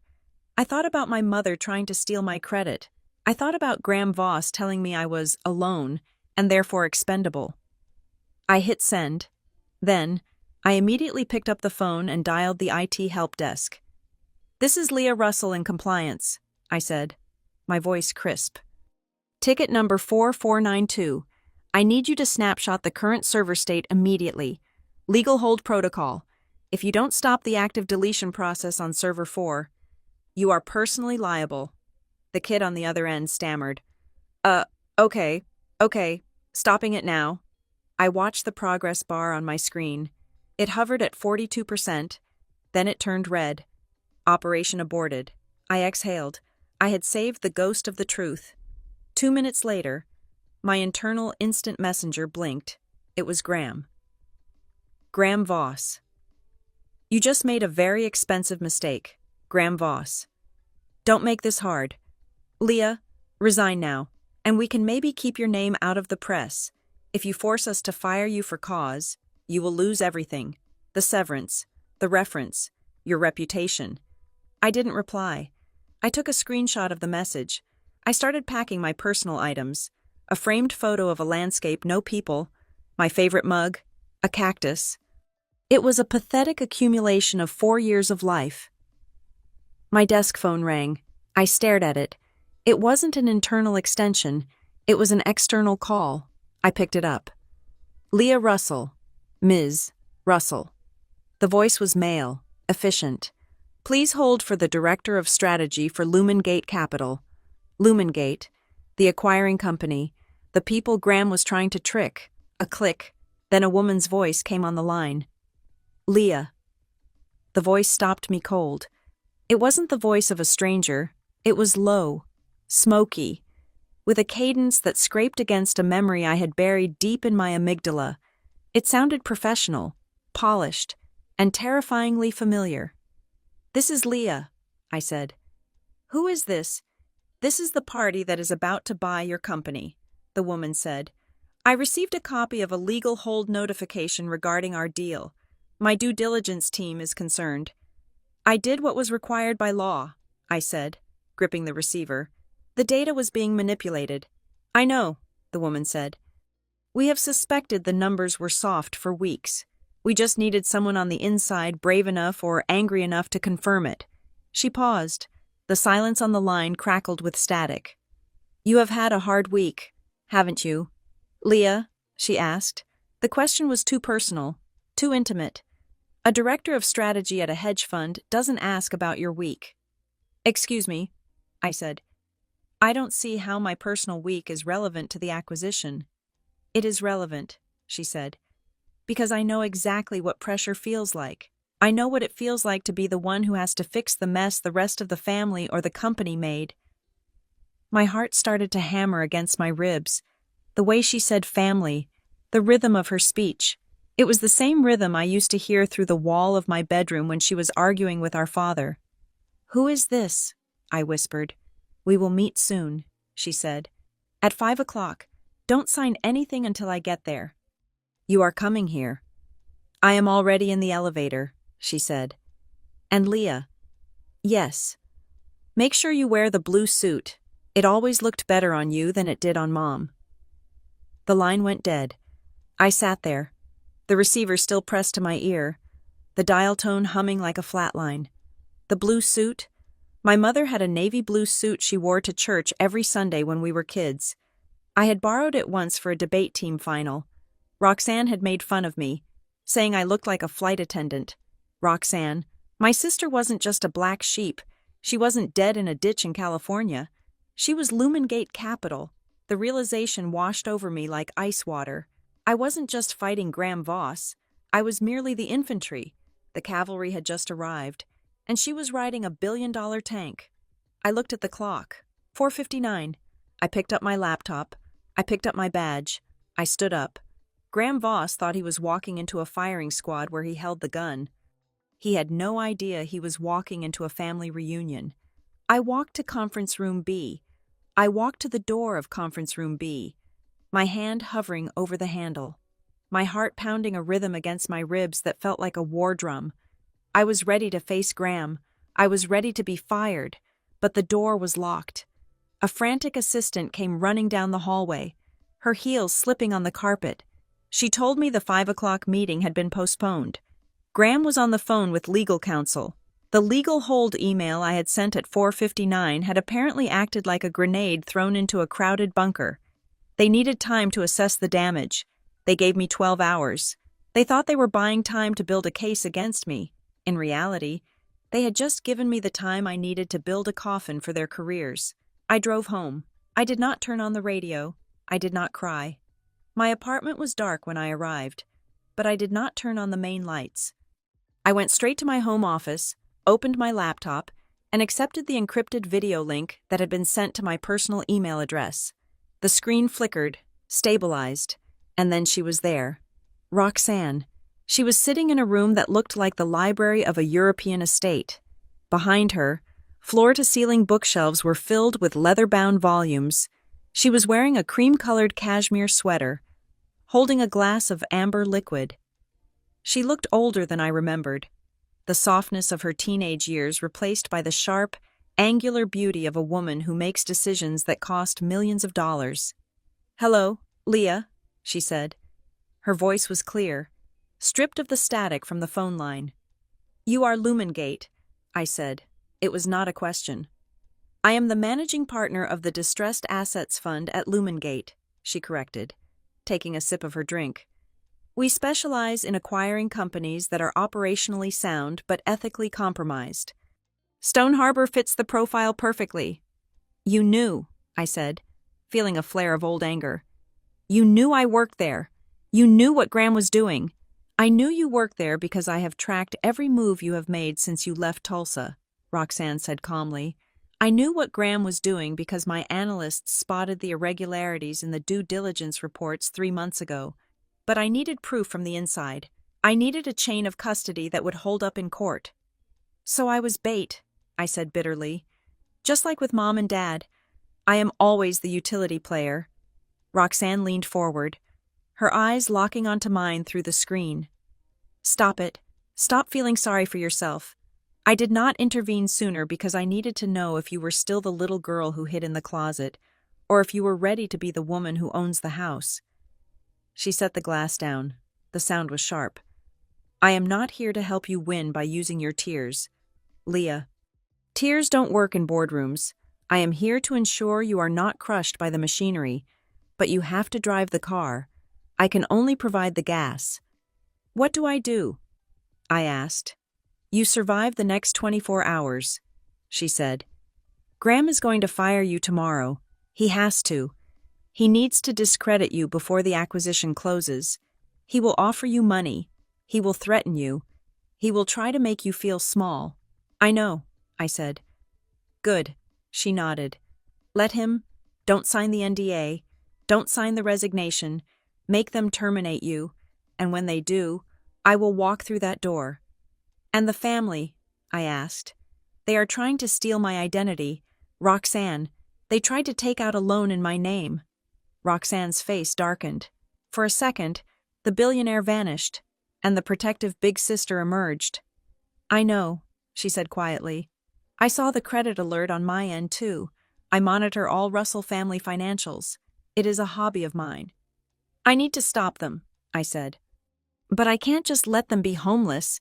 I hate myself for it. But I can't do it. Then we find a third way, Roxanne said.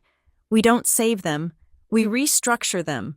She introduced me to the man sitting off camera, Avery Cole. He was a shark in a 3-piece suit, a specialist in asset protection and high-conflict family law. For the next 4 hours, the three of us plus Ethan, who sat next to me with a legal pad, drafted the most important document of my life. It was not a corporate contract. It was a family stability agreement, structured through a limited liability company I named Third Way Holdings. The goal is not cruelty, Avery explained, his voice smooth and detached. The goal is containment. You are purchasing their debt, yes, but you are attaching conditions that make it impossible for them to bleed you dry again. We went line by line. It was brutal. It was necessary. Condition 1 asset, liquidation. Before a single cent of my money went to the bank to stop the foreclosure, my father had to sell his fishing boat.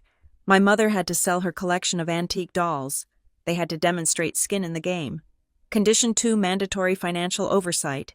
They would surrender all credit cards. All bank statements would go to Ethan for monthly auditing. No discretionary spending over $100 without approval. Condition 3. Therapeutic intervention. 12 months of mandatory family therapy with a licensed clinical psychologist, paid for by the LLC, but attendance was non-negotiable. If they missed a session, the foreclosure proceedings would resume. Condition 4. Public rectification. This was my addition.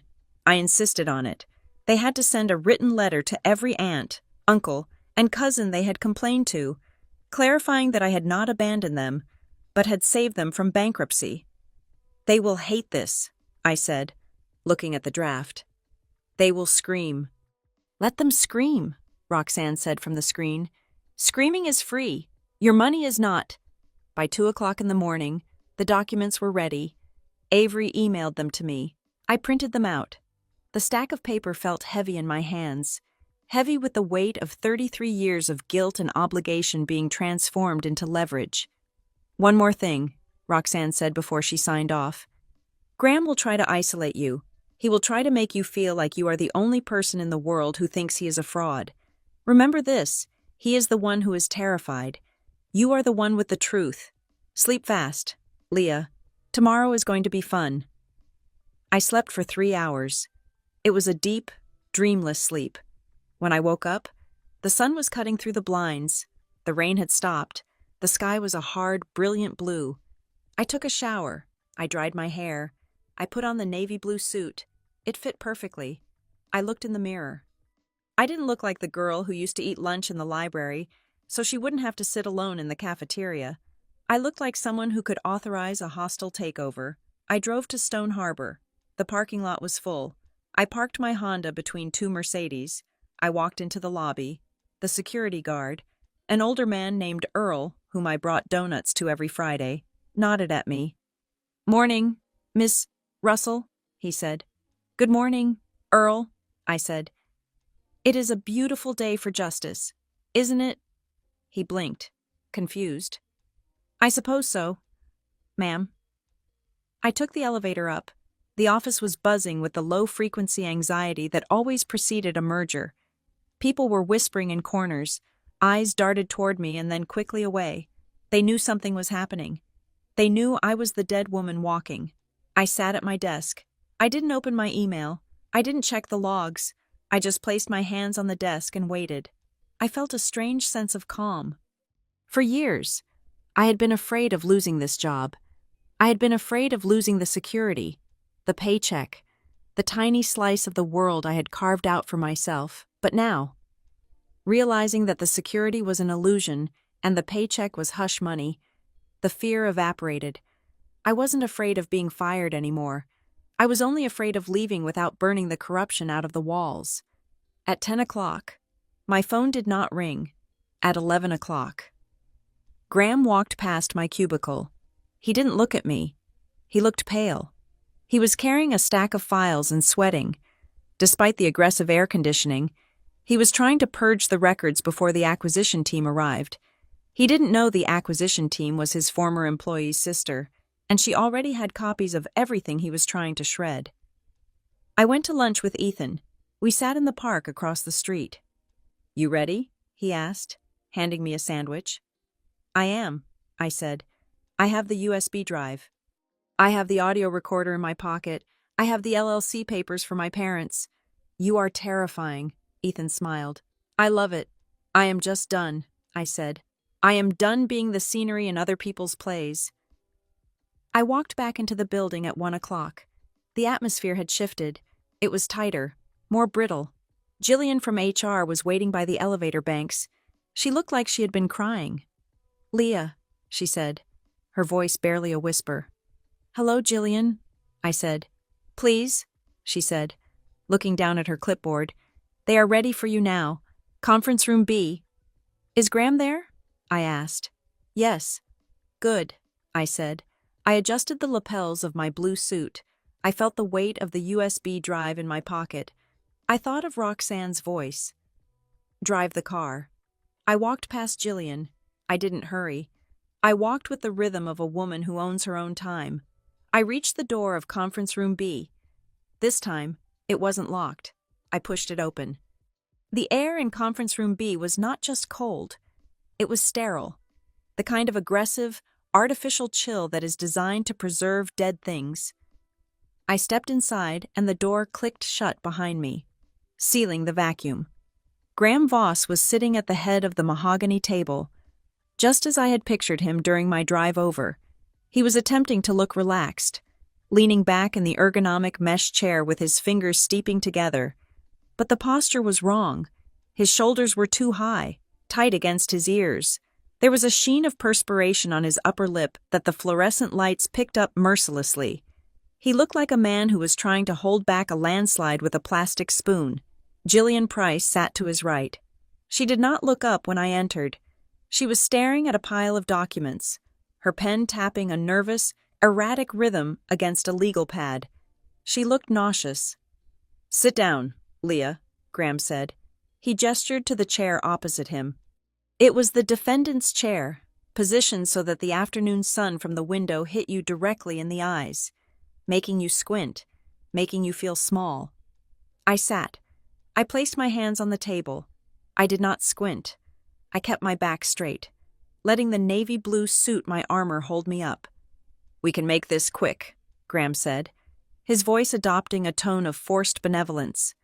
It was the voice he used when he was trying to sell a bad policy to a skeptical client. I know this morning was emotional. For everyone. We all said things, did things, that perhaps were done in the heat of the moment. He slid a thick envelope across the table. It was the same envelope from my nightmare, the same one I had seen in my mind's eye 1,000 times. I have spoken with legal, Graham continued, tapping the envelope with his index finger. And despite the friction, we are willing to offer you a clean break, a very generous severance package, 3 months of salary, full benefits for the remainder of the year, outplacement services to help you land on your feet. I looked at the envelope. I didn't touch it. And the condition, I asked. My voice was calm. It sounded like someone else's voice. Standard separation protocols, Graham said, waving a hand dismissively. You resign voluntarily. We agree not to contest your unemployment claim. You sign a standard non-disclosure agreement to protect the company's proprietary data. Proprietary data, I repeated. Does that include the historical claims data on the Horizon project? Graham's smile didn't waver, but his eyes went flat. It includes all internal company information. Leah, that is industry standard. You know that. I reached out and opened the folder. I turned to the signature page. I didn't need to read the whole thing. I knew exactly where the poison was buried. Clause 14. Mutual non-disparagement and release of claims. It wasn't just a confidentiality agreement. It was a waiver. If I signed this, I was legally absolving Stone Harbor and its officers, specifically Graham, of any wrongdoing during my tenure. I was selling my right to testify. I was selling the truth for 3 months of pay. I have a question, I said, looking up. Go ahead, Graham said, checking his watch. Given the legal complexity of this document, and the fact that I have formally issued a legal hold on company data as of this morning, am I permitted to have my legal counsel present for this discussion? Jillian flinched. Her head snapped up. Leah, this is an internal administrative meeting. It is not a legal deposition. Outside counsel is not necessary for a standard exit interview. It feels necessary, I said. Considering you are asking me to sign away my rights to report federal regulatory violations. Graham leaned forward. The benevolence evaporated. The mask of the mentor fell away, revealing the cornered animal underneath. Listen to me, he said, his voice dropping to a low, dangerous rumble. You are playing a game you do not understand. You think sending that email this morning made you a hero. It made you a liability, a dangerous, unstable liability. He pointed a finger at me. If you don't sign that paper, right now, the offer is off the table. We will terminate you for cause, insubordination, failure to perform duties, creating a hostile work environment. Do you know what that looks like on a background check? You will never work in data analytics again. You will be radioactive. So it is a threat, I said. It is a reality check, Graham hissed. You are alone, Leah. You have no leverage. You have no allies. You have a family in Oklahoma that is drowning in debt, yes. I know about the foreclosure. I know about your sister's husband. You need this money. You need this check. Don't let your ego destroy your survival. He was using the exact ammunition I had feared. He was weaponizing my family's failures against me. He thought he was twisting the knife. He didn't realize he was stabbing a stone. I looked at him. I looked at the fear behind his aggression. I looked at Jillian, who was now holding her breath.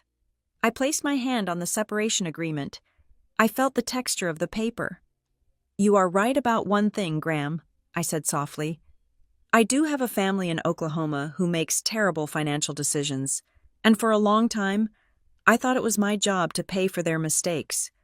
I slid the paper back across the table. It moved smoothly across the polished wood, stopping inches from his hand. But I am not paying for yours. Graham stared at the rejected document.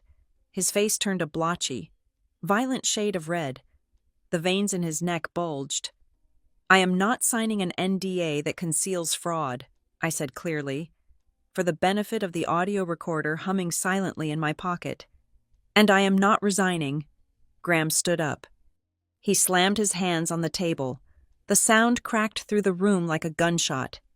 "Then you leave me no choice," he shouted. Spittle flew from his lips. "You are fired. Effective immediately. Get your things and get the hell out of my building." The words hung in the air, vibrating. "You are fired." It should have been terrifying. It should have been the moment my world ended. Instead, it felt like a key turning in a lock. "Just so the record is clear," I said, remaining seated, looking up at him. "Am I being fired because of my performance? Or am I being fired because I refuse to alter the risk assumptions in the Horizon report?" "You are fired because you are impossible," Graham yelled. "Jillian, call security. Have her escorted out." Jillian reached for the phone, her hands shaking so badly she fumbled the receiver. "I want her out of here now," Graham roared, turning his back on me to look out the window, unable to even look me in the eye while he destroyed my career. Done, finished, over, and then it happened. Knock. It wasn't a tentative knock. It wasn't the polite rap of an assistant bringing coffee. It was two hard, deliberate strikes against the glass. Graham froze. He didn't turn around immediately. He looked at his reflection in the window, confused.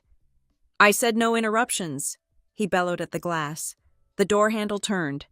The door swung open with a heavy, pressurized swoosh. The smell hit me first. It cut through the stale air of the conference room, a complex, smoky scent of oud, jasmine, and old money. It was the smell of power. Then came the sound. Click, click, click. My sister walked into the room. Roxanne did not look like the girl who had left Tulsa in a beat-up Honda Civic 10 years ago. She looked like a queen who had returned to burn the castle down. She was wearing a charcoal gray suit that was tailored within an inch of its life. Her hair was pulled back in a severe, glossy chignon. She wore no jewelry, save for a single platinum band on her thumb and diamond studs that caught the fluorescent light like shrapnel. She didn't look at Graham. She didn't look at Jillian. She walked straight to the head of the table, pulling out the empty chair usually reserved for the CEO. Behind her, two men followed. One was Avery Cole, the lawyer we had drafted the LLC papers with the night before. The other was a man holding a thick black briefcase. They moved with the silent, fluid efficiency of predators. The room went silent. The only sound was the hum of the air conditioner and the blood rushing in my ears. Graham turned slowly.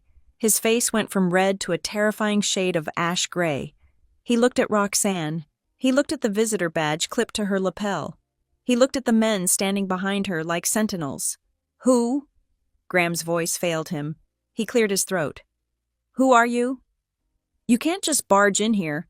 This is a private personnel matter." "Security is on the way." Roxanne ignored him. She sat down. She crossed her legs. She placed her hands on the table, examining her manicure for a brief second before lifting her eyes. She looked at me. For a split second, the mask slipped. It wasn't the billionaire investor looking at a whistleblower. It was my big sister. Her eyes were fierce, dark, and filled with a message that didn't need words. "I am here. You held the line. Now watch me end it." She gave me a tiny, almost imperceptible nod. Then, she turned her head toward Graham. She smiled. It was not a warm smile. It was the smile of a wolf that has just cornered a rabbit and realizes the rabbit has nowhere left to run. It was a smile that promised absolute devastation. Graham was trembling now. He recognized the energy in the room. He realized, too late, that the predator he thought he was hunting had just become the bait. Roxanne opened her mouth. The silence in the room stretched so thin, it felt like it was about to snap. She looked Graham Voss dead in the eye, took a breath, and prepared to deliver the sentence that would rewrite the history of everyone in the room. Roxanne did not shout. She did not slam her hand on the table. She simply reached out, her fingers manicured to a lethal point, and picked up the termination notice Graham had tried to force me to accept. She held it up to the light, squinting slightly as if reading a menu at a restaurant with poor sanitation standards. "Insubordination," she read aloud. Her voice was cool, detached, and utterly terrifying. "Failure to align with corporate culture. Immediate termination without cause." She let the paper flutter from her fingers. It landed in the center of the mahogany table with a soft hiss. "Tell me, Graham," she said, finally looking at him. "Who signed this?" Graham was still standing, but his posture had collapsed. He looked like a balloon that had developed a slow leak. He stared at Roxanne, then at the two men standing behind her, and finally at the security badge clipped to her lapel. It did not say visitor, it said executive access. "I asked you a question," Roxanne said. "Who authorized the termination of the senior compliance officer in the middle of a federal audit?" "I did," Graham managed to say. His voice was thin, reedy. "As the director of risk, I have the authority to manage my team. Leah was becoming a disruption to the merger process." "The merger process," Roxanne repeated. She turned to the man on her left. "Avery, what time did the wire transfer clear this morning?" Avery Cole, the lawyer who had helped me draft the LLC papers just hours ago, checked his watch. "The funds were verified at 9:15 in the morning. The countersignatures were filed with the Securities and Exchange Commission at 10 o'clock. Roxanne turned back to Graham. "You see, that is the problem, Graham. As of 10 o'clock this morning, Stone Harbor Risk Analytics ceased to exist as an independent entity. It is now a wholly owned subsidiary of Lumengate Capital." She leaned forward, her eyes locking onto his. "And I am the managing partner of Lumengate, which means I am the owner, which means, as of 10 o'clock this morning, you do not have the authority to fire anyone. In fact, you do not even have the authority to order lunch without my permission." The silence that followed was absolute. I watched Graham's face. It was a study in geological erosion. The arrogance, the smug certainty, the bluster, it all washed away, leaving behind the naked, shivering panic of a man who realizes he has just tried to execute the sister of his executioner. "You," Graham stammered. He looked at me, his eyes wide with betrayal. "You knew. You set this up." "I followed protocol," I said calmly. "I reported a discrepancy. You are the one who tried to bury it." "This is entrapment," Graham shouted, finding a shred of desperate energy. He pointed a shaking finger at Roxanne. "You can't do this. I have a contract, I have tenure. You cannot just walk in here and—" "Sit down," Roxanne said. It wasn't a request. It was a command given to a dog. Graham sat.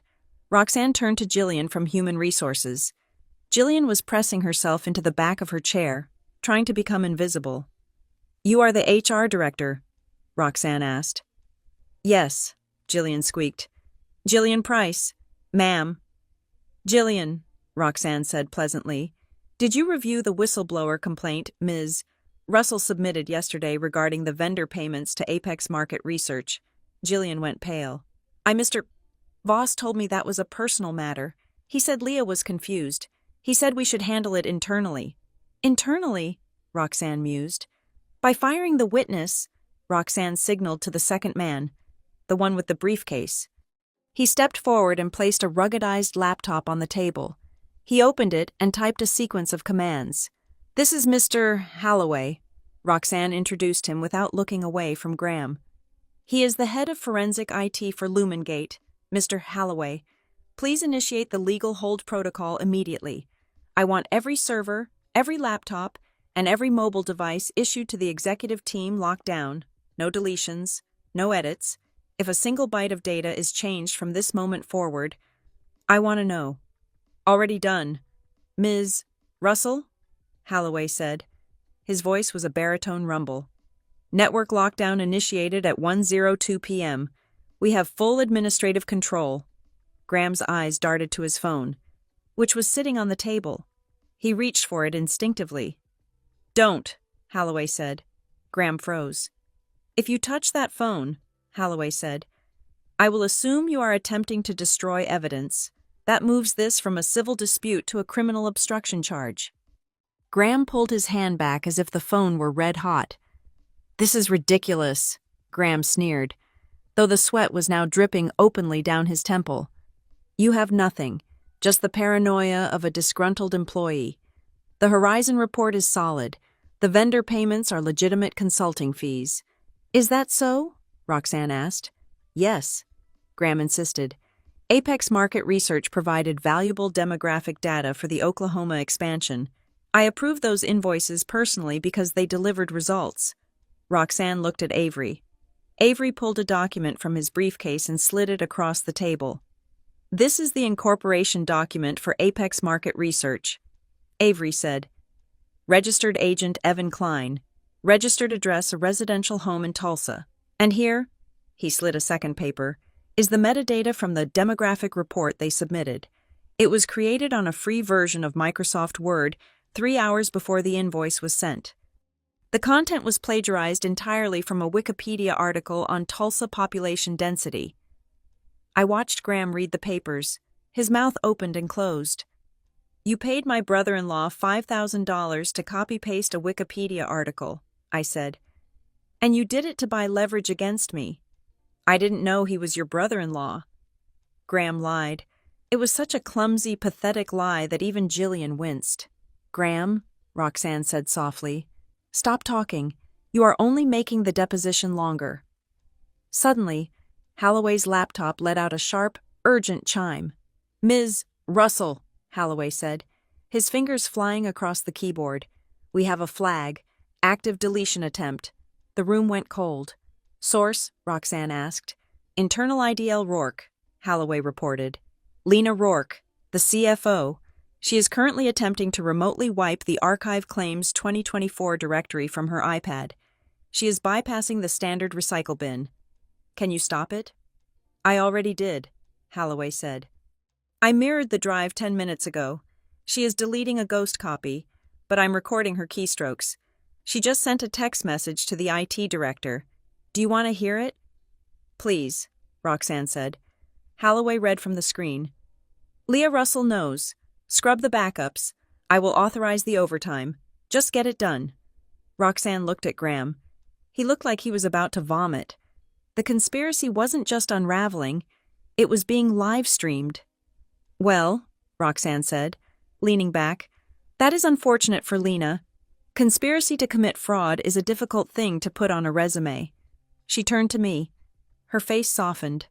Just a fraction. Leah, she said, I need to have a very privileged, very unpleasant conversation with Mr. Voss and his legal standing.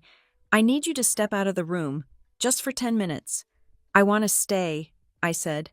I earned this. You did, Roxanne agreed.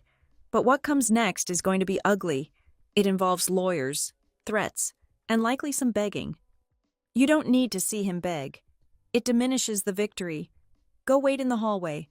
I will come get you when the body is cold. I looked at Graham one last time. He wouldn't meet my eyes. He was staring at the table, defeated, broken by the very machinery he had tried to use to crush me. I stood up. I smoothed my skirt. Goodbye, Graham, I said. He didn't answer. I walked out of the conference room and let the heavy door click shut. The silence of the hallway was jarring. I leaned against the wall, taking a deep breath, trying to steady the adrenaline that was shaking my hands. My phone vibrated in my pocket. It was a long, sustained buzz, a call. I pulled it out. The screen flashed, Maddie. I stared at it. I knew I shouldn't answer. I knew nothing good could come from this call, but the adrenaline was still high, and I felt invincible. I slid the bar to accept. Hello, Maddie? What did you do? Maddie's voice was a shriek, so loud I had to pull the phone away from my ear. Leah, what did you do? I am at work, Maddie, I said. Lower your voice. Work, you are destroying our lives, she screamed. She was crying. That hysterical, hyperventilating cry she used when she wanted something. Evan just got an email. His vendor account with Stone Harbor has been suspended. They are freezing the payment. They said there is an investigation. There is an investigation, I said calmly. Because it wasn't a real job. Maddie, it was a bribe. It was consulting, she yelled. Evan worked hard on that. He was counting on that check. We have the baby coming. Leah, how could you? You are jealous. You are just jealous because I have a husband and a family and you have nothing but your stupid spreadsheets. I have a job, I said. And I have my integrity. And as of today, I still have my freedom, which is more than Evan might have if he doesn't get a lawyer. You are a monster. Maddie sobbed. Mom was right. You are cold. You don't care about anyone but yourself. If Evan goes to jail, it is your fault. My baby will grow up without a father because of you. There it was, the ultimate weapon, the baby, the innocent shield she always held up to deflect the consequences of her own actions. For 33 years, that weapon had worked. It had made me fold. It had made me write checks. It had made me apologize for existing. But today, standing in the hallway of a company my sister just bought, wearing the suit my mother once mocked, the weapon bounced off. Maddie, I said. My voice was low, steady, and hard as diamond. Listen to me very carefully. No, I won't. Shut up and listen, I snapped. The line went silent. She was too shocked to speak. You are 30 years old, I said. You are not a child. Evan is a grown man. If he committed fraud, that is his choice. If you spent money you didn't have, that is your choice. I took a breath. And hear this, Maddie, do not ever use that baby as a hostage again. Do not use your child to buy my sacrifice. I am done paying for your life. If you want to survive this, you will grow up. If you want to scream, call Mom. But do not call me until you are ready to take responsibility. Leah, please, she whimpered, her voice shifting instantly from rage to pity. We are scared. You should be, I said. Fear is a good teacher. I hung up. I blocked the number. I stood there, staring at the phone. I felt lighter. It was as if I had been carrying a backpack full of stones for 3 decades, and I had just cut the straps. The door to the conference room opened. Roxanne stepped out. She looked impeccable. Not a hair was out of place. She closed the door behind her, muffling the sound of Graham's voice, which was now raised in a pathetic, pleading whine. She looked at me. She saw the phone in my hand. She saw the set of my jaw. Family, she asked. Maddie, I said. She is upset about the vendor payments. I imagine she is, Roxanne said dryly. Evan is going to have a very difficult conversation with the IRS next week. She walked over to the window, looking out at the Richmond skyline. I handled Graham, she said. He is being terminated for cause, gross misconduct, fraud, breach of fiduciary duty. He loses his severance. He loses his stock options. And Avery is filing a report with the Insurance Commission. He will never work in this industry again. And Lena? I asked. Holloway has the logs, Roxanne said.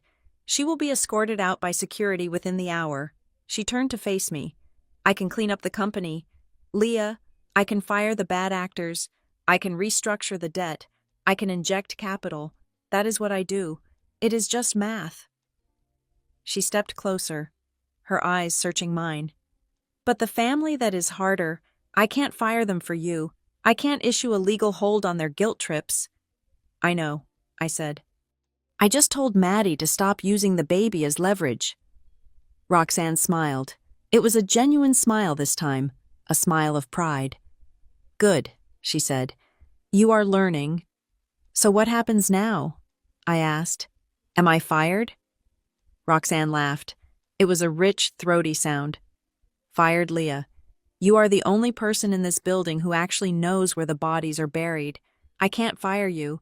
She checked her watch. However, I can't have you reporting to a vacant desk.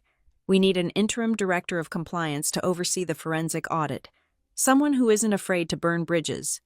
Me? I asked. Unless you have plans, she said. The pay is better, and the boss is demanding, but she listens. I will take it, I said. Good, Roxanne said. Now, come back inside. Avery is finalizing the paperwork for the forensic audit. We need your signature on the authorization. My signature. Yes, Roxanne said, opening the door. You are the plaintiff, the witness, and the new management all rolled into one. It is going to be a very busy afternoon. I walked back into the room. Graham was slumped in his chair, his head in his hands. Jillian was typing furiously on her laptop, likely preparing his termination letter. I walked past Graham. I didn't look at him. He was just a ghost now, a cautionary tale. I sat down at the table. Avery slid a fresh document toward me. Authorization for forensic accounting and internal investigation. I picked up the pen. It was the same cheap plastic pen with the Stone Harbor logo I had held yesterday. But it felt different now. It felt like a gavel. I signed my name, Leah Russell. I looked up at Roxanne. She nodded. The war for the company was won. But the war for my freedom, the real freedom, the one that required me to face the people who shared my DNA, was just entering its final phase. One last thing, I said to Avery. The LLC documents for my parents. Are they ready? They are, Avery said, tapping the folder in front of him. Third Way Holdings, ready for execution. Good, I said, because after we finish with Graham, I have a foreclosure to stop, and I have some conditions to set. Graham lifted his head, his eyes red-rimmed and hateful. You are enjoying this, he spat. I looked at him, really looked at him, and realized I felt absolutely nothing. No, Graham, I said. I am not enjoying it. I am just balancing the ledger. I turned to Roxanne. Let's get to work. The boardroom on the top floor of the Stone Harbor building was designed to intimidate. It had a table that was 30 feet long, made of imported black walnut, and floor-to-ceiling windows that offered a panoramic view of the James River. Usually, this room was reserved for celebrating victories. Today, it was a courtroom. Roxanne sat at the head of the table. She did not look like a visitor anymore. She looked like the architecture itself, permanent and unmovable. I sat to her right. Avery Cole, the general counsel for Lumengate, sat to her left. At the far end of the table sat the remaining members of the Stone Harbor Board of Directors, who had dialed in via video conference on the massive screen on the wall. They were silent, their pixelated faces grave, and standing alone in the center of the room, like a man awaiting sentencing, was Graham Voss. We have reviewed the forensic logs provided by Ms. Russell, Roxanne began. Her voice was not loud, but it carried a weight that made the air feel thin. They paint a very clear picture of the culture at Stone Harbor over the last 6 months. Avery pressed a button. The screen behind Graham changed. It displayed a timeline. At 8 o'clock this morning, Avery narrated, his voice dry and clinical. A request was made to delete the risk variance logs. At 9 o'clock, a payment of $5,000 was flagged to a shell company in Oklahoma. At 10 o'clock, an attempt was made to terminate the whistleblower who flagged these issues. Graham wiped his forehead with a handkerchief that was already soaked. This is a mischaracterization, he stammered, addressing the screen where the board members watched. We were streamlining operations. The payment to the Oklahoma vendor was for legitimate market research, and the termination, well, that was a personnel issue. He turned to point a shaking finger at me. Leah Russell is a cancer in this department, Graham said, his voice rising in pitch. She is rigid. She is uncooperative. She refuses to understand the nuance of business. She was destroying the morale of the team with her constant negativity. I fired her to protect the culture of this company. The board members on the screen did not nod. They did not blink. Roxanne leaned forward. She rested her chin on her hand, looking at Graham with a mixture of boredom and pity. You fired her to protect the culture, Roxanne asked softly. Is that your official statement? Yes, Graham insisted, desperate to find solid ground. She was terminated for cause, insubordination. It is done. She doesn't even work here anymore. I don't know why she's sitting at this table. The room went silent. I looked at Graham. I remembered how small he had made me feel for 4 years. I remembered how he told me I was alone. I remembered how he tried to weaponize my own family against me. And I realized, with a sudden clarity, that he was not a monster. He was just a small, greedy man who had mistaken kindness for weakness.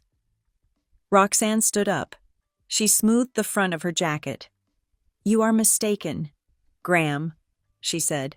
She gestured to the screen, where the logo of Lumengate Capital now replaced the Stone Harbor emblem.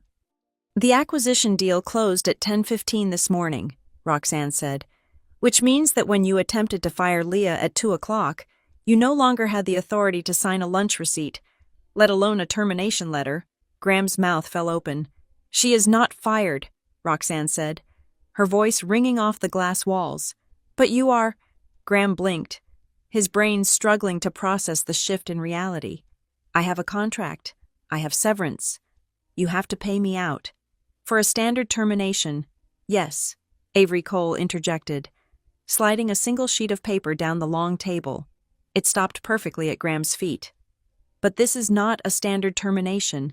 This is a termination for cause, fraud, embezzlement, spoliation of evidence, and retaliation against a federally protected whistleblower. Avery adjusted his glasses. There will be no severance. Mr. Voss, there will be no stock options. Your company email has already been deactivated. Your security badge has been disabled, and we have already forwarded the vendor fraud file regarding Apex Market Research to the district attorney. Graham looked at the paper on the floor. He looked at me. Leah, he whispered, please, I have a mortgage. I have kids in private school. I looked him in the eye. I didn't feel triumph. I didn't feel joy. I just felt clean. Then you should have thought about that before you tried to steal my reputation to pay for them, I said. 2 security guards stepped into the room. They did not ask Graham to leave. They simply took his arms, one on each side, and turned him toward the door. As they dragged him out, Jillian Price from HR was standing in the doorway, clutching a box of files. She looked like she was about to faint. Ms. Russell, Jillian stammered, looking at me. Leah, I am so sorry. I didn't know. I was just following orders. Please, I need this job. I stood up and walked over to her. I could have crushed her. I could have demanded she be fired too. But that was the old game. That was the game where everyone hurts everyone else to survive. I know you were scared, Jillian, I said. Fear makes people do ugly things. I looked at Roxanne. Roxanne nodded. If you want to keep your job, I told Jillian, you will go back to your office. You will pull every performance review I have ever had. You will reinstate my full benefits. And you will never, ever process a termination without legal counsel again. Do we understand each other? Yes, Jillian breathed, tears welling in her eyes. Yes, absolutely. Thank you. Go, I said. She ran. That was merciful, Roxanne noted, walking over to me. I am not you, I said. I don't need to burn the village to kill the wolf. Fair enough? Roxanne smiled. But the wolf is gone. Now we have to deal with the pack. She checked her phone. They are in conference room C. I had my pilot fly them in from Tulsa. I told them it was a legal emergency regarding Evan, which, technically, is true. My stomach tightened. They are here. All of them, Roxanne said. Mom, Dad, Maddie, Evan, they think they are here to talk to the new owners about the vendor payment. They don't know it is you. No, Roxanne said. They don't know anything. Are you ready? I picked up the thick folder Avery had prepared the documents for Third Way Holdings, LLC. I am ready, I said. We walked down the hall to conference room C. The walk felt different this time. I wasn't walking to my execution. I was walking to my emancipation. When I opened the door, the noise hit me instantly. Maddie was crying. My mother was pacing. My father was yelling at Evan, who was sitting in a chair with his head in his hands. They all stopped when they saw me. Leah, my mother cried out, rushing forward.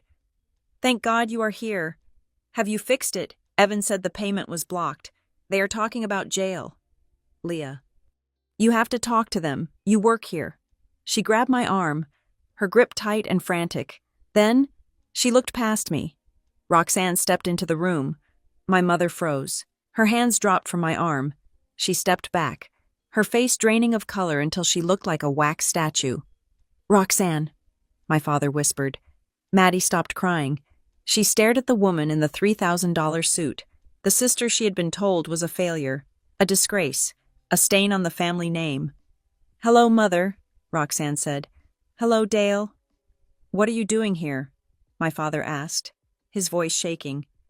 "We are here to see the owners of the company." "I am the owner," Roxanne said. She walked to the head of the table and sat down. She didn't offer them a seat. "I bought the company this morning," Roxanne said, "which means I bought the debt, which means I bought the investigation into Evan's fraud." Evan made a small, choking sound. "Roxanne," my mother gasped, tears springing to her eyes, tears of calculation, not joy. "Oh, my God, look at you. We always knew you would do great things. We were just saying the other day how much we missed you." "Stop," Roxanne said. She didn't raise her voice, but the word hit like a slap.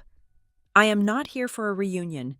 I am here because your son-in-law stole $5,000 from my company, and because you tried to steal my sister's identity to cover his bad debts." "It was a misunderstanding," my father shouted. "We were desperate. We were going to pay it back." "With what?" I asked, stepping forward. "With the money you don't have. With the house the bank is taking on Friday." I threw the folder onto the table. It landed with a heavy thud. "This ends today," I said. "What is that?" Maddie asked, eyeing the folder. "That is your lifeline," I said. "Roxanne wanted to send Evan to prison. I convinced her not to, yet," I opened the folder. "I have purchased the debt on the house," I said. "I own the mortgage now. The bank is gone. You answer to me." "You," my father scoffed. "You are just a data analyst. I am the woman who owns the roof over your head," I said. "And these are the terms of your lease." I listed them out: the sale of the boat, the financial audit, the mandatory therapy, the ban on Evan living in the house unless he got a documented W-2 job within 30 days. "This is insane," Evan shouted, standing up. "You can't tell me where to live. I have rights." "You have a felony fraud charge pending," Roxanne interjected smoothly. "Leah is offering you a contract. I am offering you a cell. Pick one." Evan sat back down. "We can't sign this," my mother wept. "It is humiliating. Selling the boat, asking for permission to spend money. We are your parents, Leah. We raised you." "You raised a spare," I said. "You raised an insurance policy, and now the policy is paying out, but it comes with a deductible." "I won't do it," Maddie screamed. She grabbed her purse and pulled out her phone. "I am leaving, and you will never see your niece or nephew. You hear me? I will cut you off. You will die alone." Leah. She was doing it again, using the unborn child as a hostage, using the fear of loneliness to keep me in line. I looked at her stomach, I looked at the fear in her eyes that she tried to mask with rage. "Maddie," I said, "don't use that child to control me." "I mean it," she shrieked. "I will disappear." "Then go," I said. The room went silent. "What?" Maddie whispered. "Go," I repeated. "If the only way I can be in your life is to let you abuse me, then I choose to be alone. I would rather be alone in a house I own than be together in a house that is burning down." I turned to my parents. "That is the choice," I said. "Sign the papers, agree to the terms, and we rebuild this family on a foundation of truth. Or don't sign, and the eviction notice will be posted on Monday, and I will walk out that door, and you will never hear from me or Roxanne again." My mother looked at my father. My father looked at his hands. They looked at Evan, who was defeated. They looked at Maddie, whose bluff had finally been called, slowly, painfully. My father reached for the pen. "You are a hard woman, Leah," he said, his voice trembling. "I had good teachers," I said. He signed. My mother signed. Evan signed, his hand shaking. I took the papers. I handed them to Avery. "It is done," I said. I didn't hug them. I didn't cry. I felt a profound sense of exhaustion, but beneath it, a bedrock of peace. "We will set up the first therapy session for Tuesday," I said. "Ethan will contact you about the budget." I turned to Roxanne. "I am going home," I said. "You have a job to do tomorrow," Roxanne reminded me. a small smile playing on her lips. "Director, I will be here," I said.